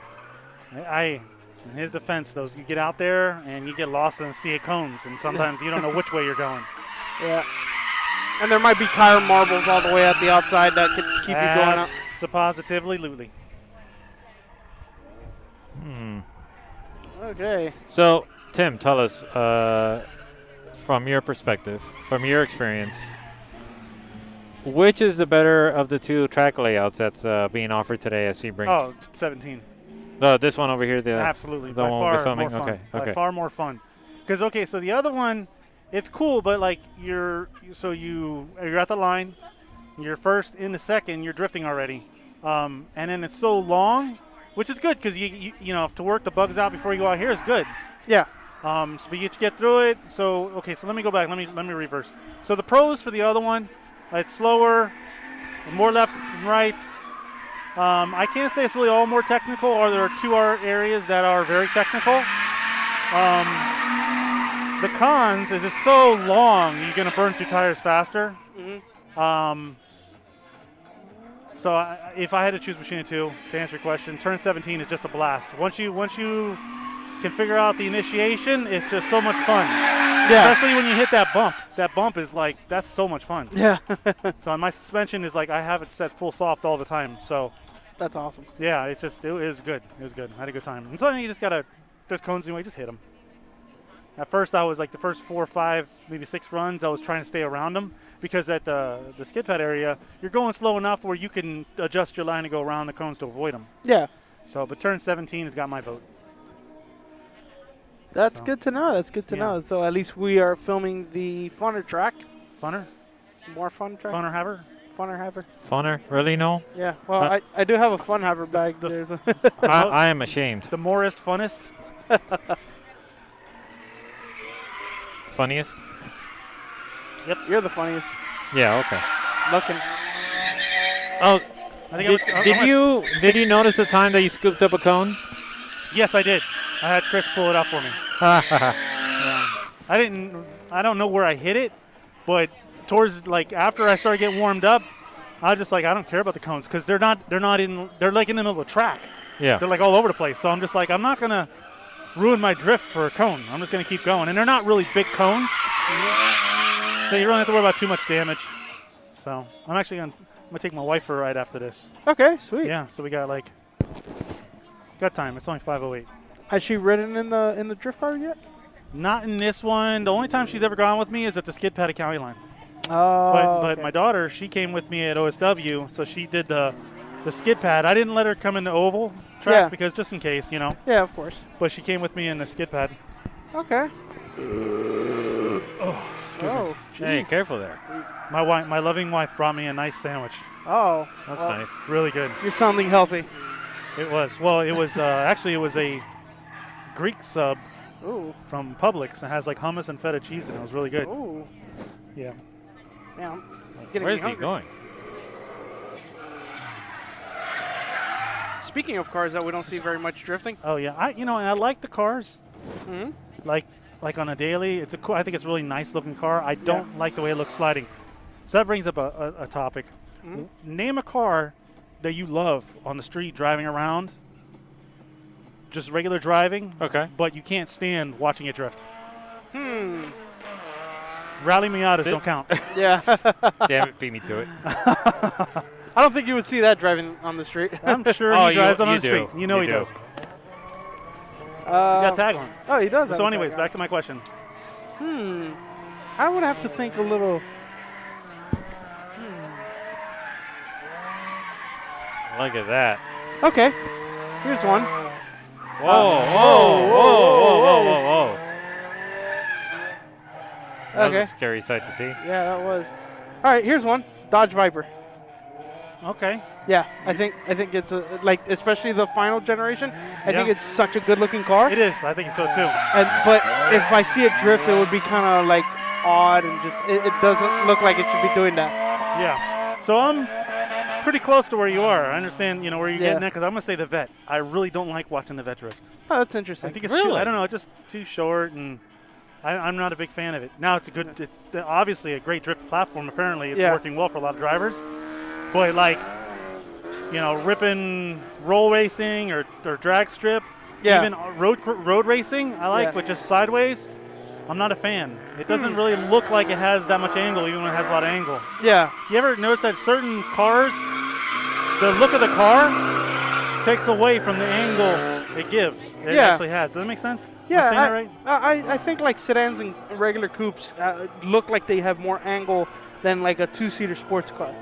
Okay. I think there's something to be said about that. I have gotten used to seeing the Corvettes. I've Okay. gotten used to it. I got one. What's that? A Lexus ISF. Really? Yeah, I'm with you on that one too. I really enjoy how it looks, but I would hate, and luckily for me, you don't really see much of them drifting. So, Yeah, not yet. and if I were to see one, I probably wouldn't like it. I don't know. I think that's a really interesting choice. Because I mean, like I was saying, sedans usually look good drifting.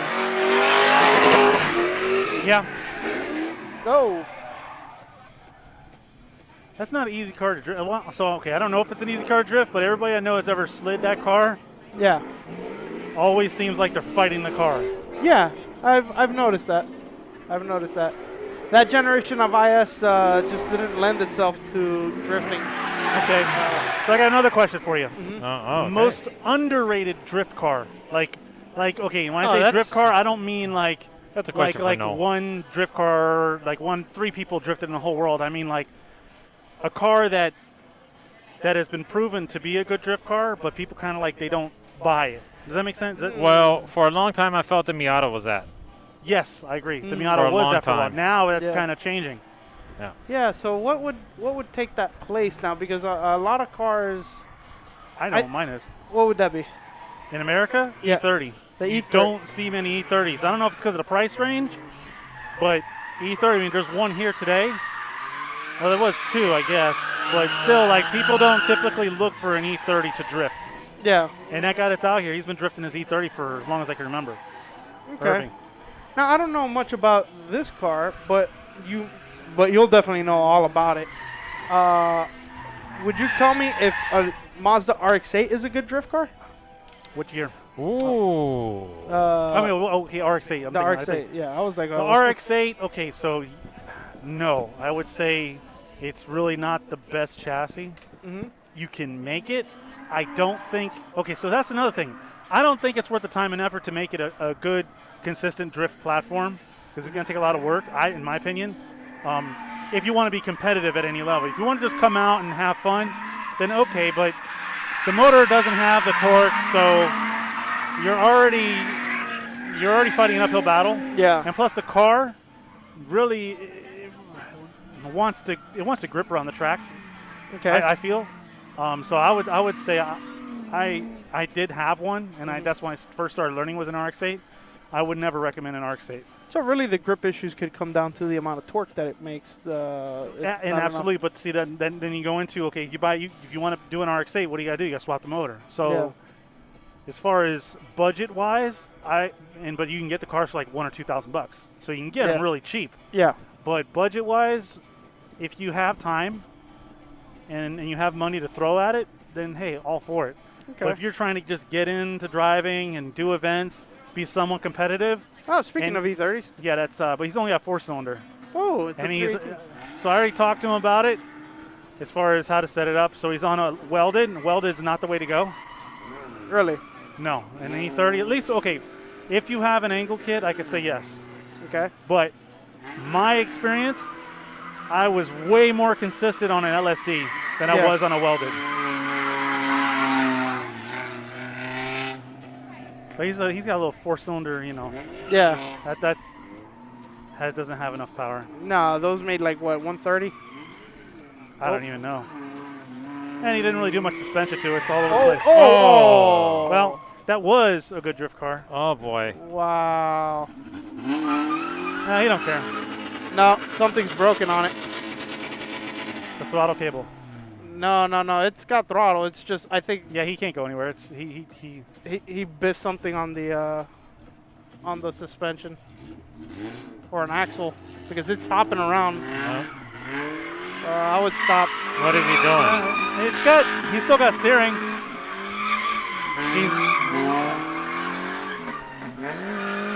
Look at this cool guy. He's leaking all over the track though. Yeah, he should stop. Yeah. All right. I love the Spark Speed Shop, guys. He doesn't. Yeah. He's like. He is what they call reckless. Yeah. Just wild. He is wild. He's one wild and crazy guy. Anybody Saturday Night Live fans? I never really got around to watching all of it, but I've watched a few of You know them. what I'm talking about? No, maybe not. Okay, so we got time. What? They're still running? I thought they said hold the line. Well, I guess it was Yeah. just to pick up that lip. That Maybe it was. Oh gosh. So yeah, anyways, old Saturday Night Live, look up Wild and Crazy Guys. It's really corny stupid, so you really have to have a corny sense of humor to like it. Oh no, I do. So it's fine. It was Dan Aykroyd and what's his name? Steve Martin. Oh, this is the real old school stuff. Wait, yeah. what's he doing? He's looking at the, I don't know. Is that a girl? I thought that was Raul, which She's got a is pink helmet, so I don't know. Oh, I think that is a girl because the license plate says BUMBI, and I. Oh, that is yes. So Yeah. she. Yeah. So Bumby. she's been. I don't know her personally, but I know Me her through neither. the Facebook stuff. Is that I know I did an event up in Jacksonville, and I think she was riding motorcycles and she was taking pictures, and she started doing some of the all-girl clinics Yeah. up at OSW that Okay. Kelsey has been doing, which is awesome. Yeah, that's awesome. Yeah. So I don't know if you're a girl out there and you want to start drifting. Look it up. They do like all-girl drift clinic days. Yeah. Hey, Gavin. Huh? No, I'm just saying, hey, Gavin. Yeah. Oh. He's Yeah, always like, hey, Gavin. he's always in our shot. Yep. He's not always in the shot. No, we got. Just that when he is, I just feel compelled to say, Hey, Gavin. Do I want a drink? No, we're good. No, we're we're good. good. We got Thank water. you. Thank you. Chris Jackson's brother, Robbie, hey, Gavin. Gavin.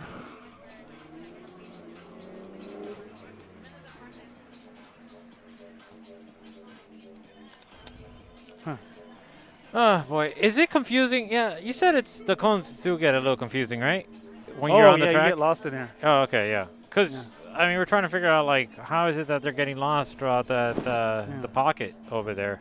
Because some people, they do it reverse. Yeah. Yeah, some people will come in on this side instead of all. Oh, all the way there's over. somebody in the track. Well, you know why they do the back end reverse? What do you mean?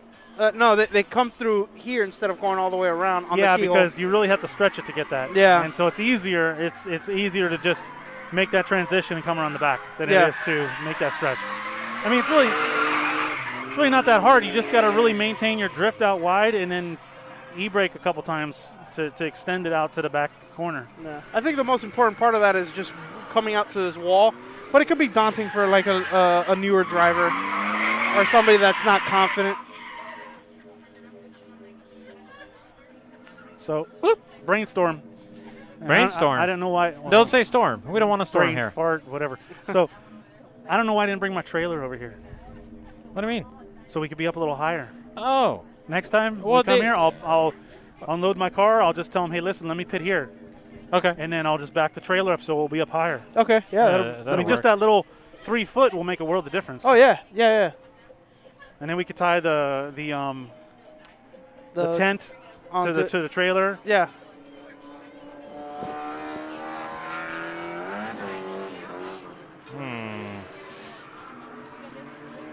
Yeah, we were talking about this car earlier. Yeah, how it's so rare to now see KA powered 240s. No, not that, you dummy. Undone. This car will definitely get infected. Oh, this car would. What happened? This car would get infected because it doesn't have Oh. a bumper. You would have to carve it. Mine would get infected too. Yeah, and then we had an argument about the wing on the spoiler on your vehicle with Tim. I didn't have an argument. I just said it looked cool on your car. I had to. We went back and forth about it, all right? You were saying it looked cool. I was saying it looked cool. So we were trying to prove who was right.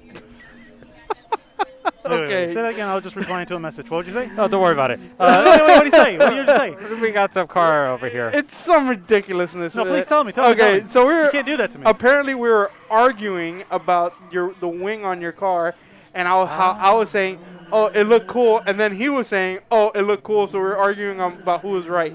I mean, Oh, I yeah. think you're both right. Oh, well, thank you. So that settles it. Yeah. So the style I was going for, which you know is the RWB, the Rawwell Horses. So it's different. It's hard to do something different to that car. Right. Yeah. So whatever I can, try to think of something different to make the It's car not look- hard. Just change the engine. That's it. Yeah. You're already doing something different. Yeah, no, I don't want to do that. I'll leave it the way it is. Yeah. Everything working is the way it should be. Anybody have an extra helmet? Nah. Ben, But- do you have a helmet? No. I'll have to find one for Leslie.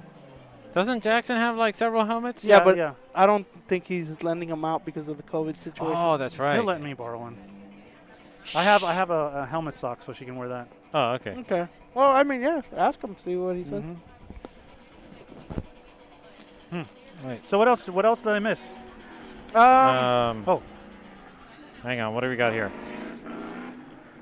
I had a little bit of FD talk, which was just being by myself. You guys talk about the Oh yeah, that's when I was coming up with the movie idea.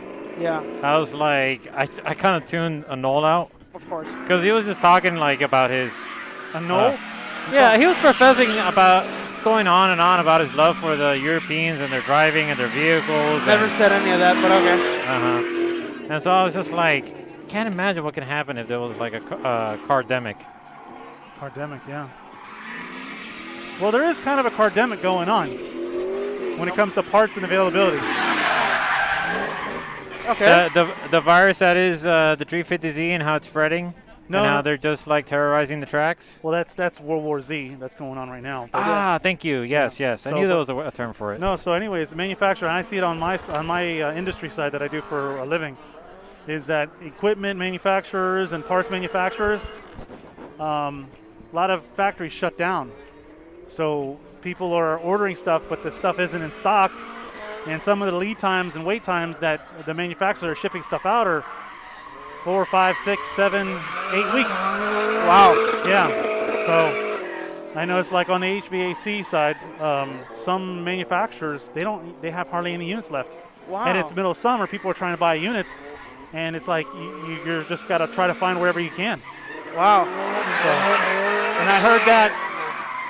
Whoa, I heard that from a couple people here that said that they ordered parts and you know they're on the website. The people, the stores are saying it's in stock, but they're not. Oh, They're not shipping them. That's terrible. Yeah. Well, you know, I mean, it's kind of just the way things happen. You start shutting down factories, and they get behind. They can't fill the orders, Yeah. and those people that are already behind are now even further behind.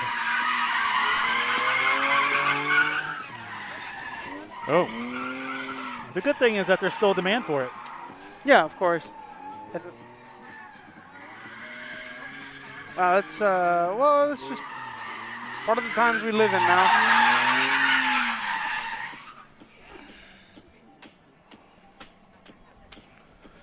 It's hot out there, man. I'll tell you what. Yeah. well, like you said, you got AC, so. Yeah, when I'm in the car, it's fine. When walking around and changing tires, man, Oh. what a beat that is. Yeah, you get it's beaming down. And I'm being a total pansy. I mean, No. I'm in AC and I have my windows up. I only roll my windows down, turn the AC off when I go out on track. You're just being smart and comfortable. Yep. Oh, There's a cone. let's go with that cone. Like Pac-Man. I don't think he has it in. Waka waka.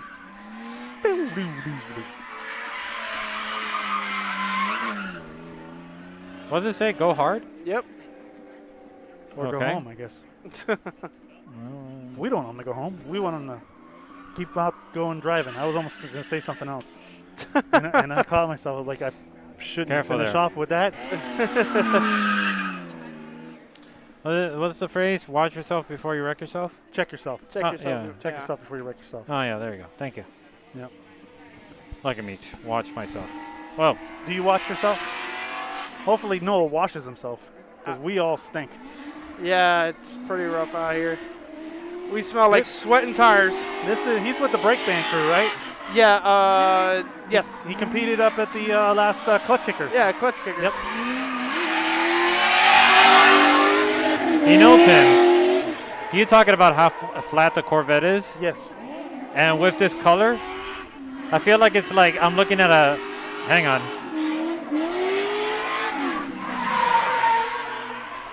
I feel like I'm looking at a slice of cheese going around the track. Making me hungry. But yeah, that's Leo That's Alvarado. like a fine aged cheddar. That's Leo Alvarado. He's from Miami. So. I thought American. No? Is it not yellow enough? Yeah, yellow American. I think actually you're better because that would make more sense. Corvette, yellow American. Oh yeah. So this is more like a Gouda. Yeah.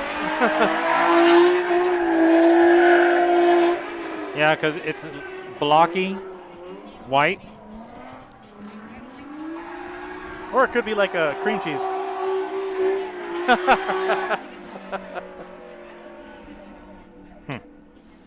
So how many run groups are they doing? I'm sorry, I gotta just take this off so I can breathe a little bit. Oh, okay. Sorry, folks. But How many run groups? 3? 3 run groups. Okay. And right now it's B group out there. Okay. A group's going out next. So I'm gonna go out there and whatever tires I have left, Okay. use them up. So All right, well, let's see if she finds the track. Well, the rest of the track this time around. hey, it's daunting to get out there and all these cones.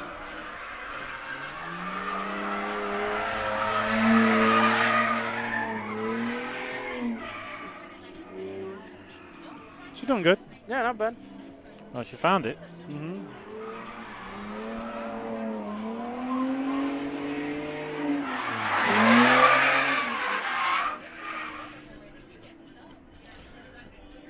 Not bad considering that she's still getting used to the course.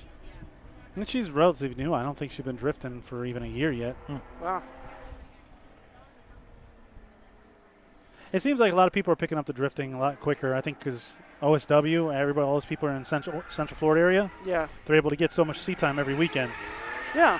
And also you gotta think there's more information out there about it as well. There's also better parts than we had available.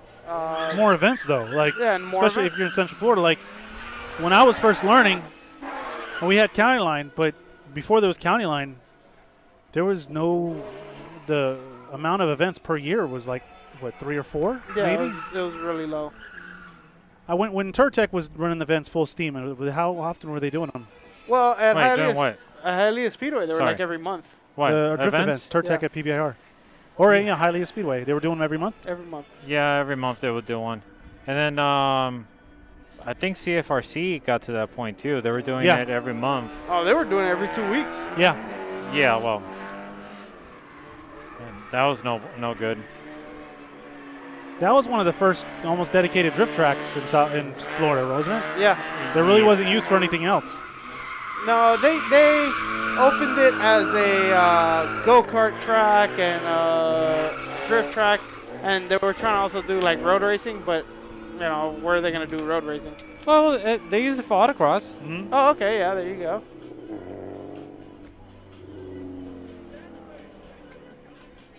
I mean, they really tried. But again, they just got... See, that's part of the problem is that when you got too many events going on, you don't give the drivers time to re-prep their vehicles for it.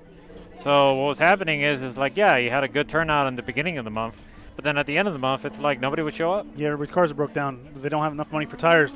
But also, you gotta remember, at that time, the drift scene didn't have the amount of drivers. OSW is not having that problem. No, they're not. I mean, There, you could easily see 20 to 30 cars at any 50, event. 50 or 60, I think. Some of the events, the non-private day events, they're doing like, Yeah, they're doing a lot of cars, and Yeah. they're doing events almost every week now. yeah, So it's pretty nuts. I mean, the seat time's out there. You just gotta go ahead and go and get it, you know. And it's not expensive to go out to. No, it's not. They're like $50, right? right. And then if you And do there's it- some pro drivers that are out there, so it's cool. yeah, Adam LZ goes out there, and, Yeah. and so you have a lot of big names that go out there. Taylor Ray, Taylor Ray, yeah, and Yeah. Colleen. Colette Davis. Colette, yeah, sorry, Yeah, my when bad. when she's out here, she goes there, and there's and then there's Kevin Lawrence sometimes does a little testing out there. Yep. Yeah, so I mean, you got all kinds of drivers and everything out there, and then you got some of these guys that perform well, clutch kickers. Right, They go out there a lot to practice, yeah. So you have a wide variety of competition out there that will elevate your level at a very fast rate. Yeah, And what is it to run, like $50? something like that, yeah. Yeah, that's cheap. And then you go to a private day. Let's say you pay $120 for a private day. You have unlimited seat time. Yeah, and you Practically. can do the oval, Yeah, and you could do the oval. which is a blast. Oh, I can imagine the speeds is. you can reach. Yeah, once I get more comfortable with that car, I think I look forward to go back there and getting my It redemption. It seems like you're getting comfortable. I mean, with how Yeah. close you're getting to this wall and everything. Yeah, I was blown away with it. yeah. Well, I was trying, especially when I was following people, I was trying to cut the track to try to cut the line to try to catch Yeah. up. Yeah, I forgot. It's a good thing you mentioned it. What happened? Because was it that like their initial takeoff was like so quick? No, the initiation. So I was losing them around the first turn. Okay. They were pulling on me there, and I think a lot of it has to do with is I was staying in third too long. Okay. So they would increase the distance, or what would happen is like I would be almost like I felt like I was coming up on them so quick on the run up, I was letting off, so that by me letting off, I was giving them more room, so then I had to catch back up again. Oh, okay. So because I'll tell you, I don't think I didn't drive behind anybody that I feel left me. Like I had to like mentally say, okay, I got to let off a little bit. Because one, I'm still learning who to like, I mean, I know them as friends, but I'm not comfortable with them behind. So like, as close as I can get, I'm just like, you know what? Let me back off a little bit Yeah. because I don't know. I haven't driven with them too much, so I'd rather give a little space and try to close the gap through the course than force a bad situation. That looks sketchy, by the way. Yeah, and there's no judge competition, so it's about having fun. So crashing's not fun. No, of course not. You can't drive for the rest of the day if you crash hard enough. So. Yeah. I And guess fixing that- a car is upgrading and making certain repairs fun. Yeah. But smashing into something and trying to bend something straight, that's not fun. No, it's not fun. Because at you all. were an idiot, and I don't like being an idiot. And I have a hard enough time that in my regular life. Oh. Oh, there's a Slide United. Hey, wait a minute.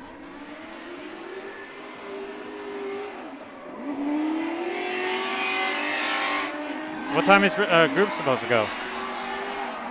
I think they just jumped out. I don't know. Let me see.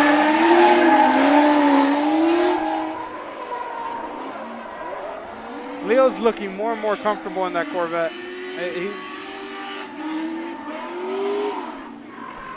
Which is good Yeah, because they're actually supposed to be on the skid pad right now. Huh. I wonder what's going on. Maybe they just decided to go out there. Okay.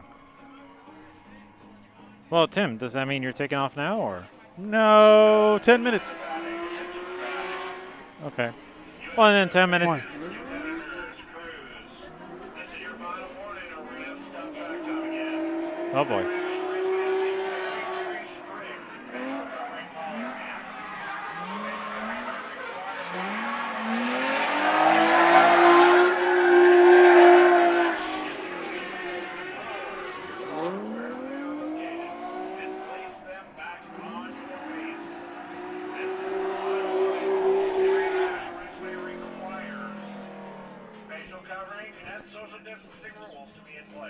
Yeah, they're reminding everybody about Yeah. the facial coverings. Yep, they may shut down the event for a few more minutes. Yeah. Yep.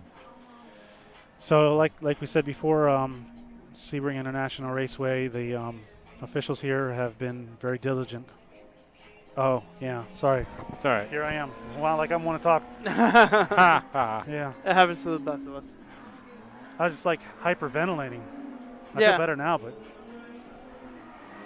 Yeah, when you walk out there in the sun, I mean, it's beating down on you. You definitely want free breathing. You know. yeah, but I'm actually gonna I'm gonna go try to find a helmet for Leslie. Okay. Yeah. So I'll be Actually, you know what? You're gonna come back? back. Probably not till after I drive. Oh, You want? then I think it's a good time to just sign off then. Okay. Yeah. All right. Yeah, Okay. because we also got to take care of some things and shoot some stuff for our channel, Yep. Drift Sessions. Drift sessions on the YouTube channel, right? Yes, indeed. Is And it- okay. Instagram as well. Drift Sessions, all one word, and Drift Sessions on Facebook, separate words. So just check out. Please subscribe, like, share. Just support us like we support you guys and everybody out there. Like our page, share our page, subscribe to it, and you get to see us talk a bunch of nonsense. But we have fun, and we're always open to hear on different topics. We're always looking for topics to talk about on a regular show. Yeah. So please feel free. Send us any ideas that you have. And also thank US Drift Circuit. U.S. Drift Circuit. Yeah, they got Chris Facebook stuff. Jackson, Jackson Performance for bringing us out here. Sebring. Sebring International Raceway for bringing us out here as well. And all the drivers and all the volunteers and everybody that's here that just makes this event happen. Thank you. Of course. We're forgetting anybody else or no? Probably. I Drift hope not. HQ. Drift HQ comes out here. They always help out at the event. And they always make stuff available. I'm just going to try to throw everybody that's out here that I can think of. Taxi Garage. You know, let's try to shout out to our friends, Ryan Yeah. and Nick and all of them at Taxi Garage. Slide United. Slide United, Rich and John and Mike, all those guys. Spark Speed Shop, give a shout out to them coming out here and just shredding, run what you brung kind of thing with the E30. You got Breakbank with Break Adam. Bank, Adam. We got who else do we got? We got a bunch of people. I know we're forgetting people. Hey, we got Side Mission. Side Mission Garage. Check them out. I'm sure on their Facebook, Taxi Garage, or Facebook, their YouTube. Hey, Drift HQ, like I said. Thanks, Mom. Yep, Mama I'm B. so- Mama B. She Anthony, feeds Anthony me Basile. well. Anthony's Okay. mom, Mama B. Rich brought his rig out today, his little bus, so I got to hang out in there a little bit, have a chocolate muffin. That was good. Ooh. Yeah, so I think anybody else? No, I think we pretty much covered it all. So, yeah, just guys, make sure to check out the US Drift Circuit website and the Facebook page for the next event that's going to be coming up. So that way you could catch us there. We're probably going to be doing another live stream, of course, obviously, if everything goes well and weather permitting. And thank you for tuning in. And I appreciate you watching, and we hope to see you next time. All right. Thank you.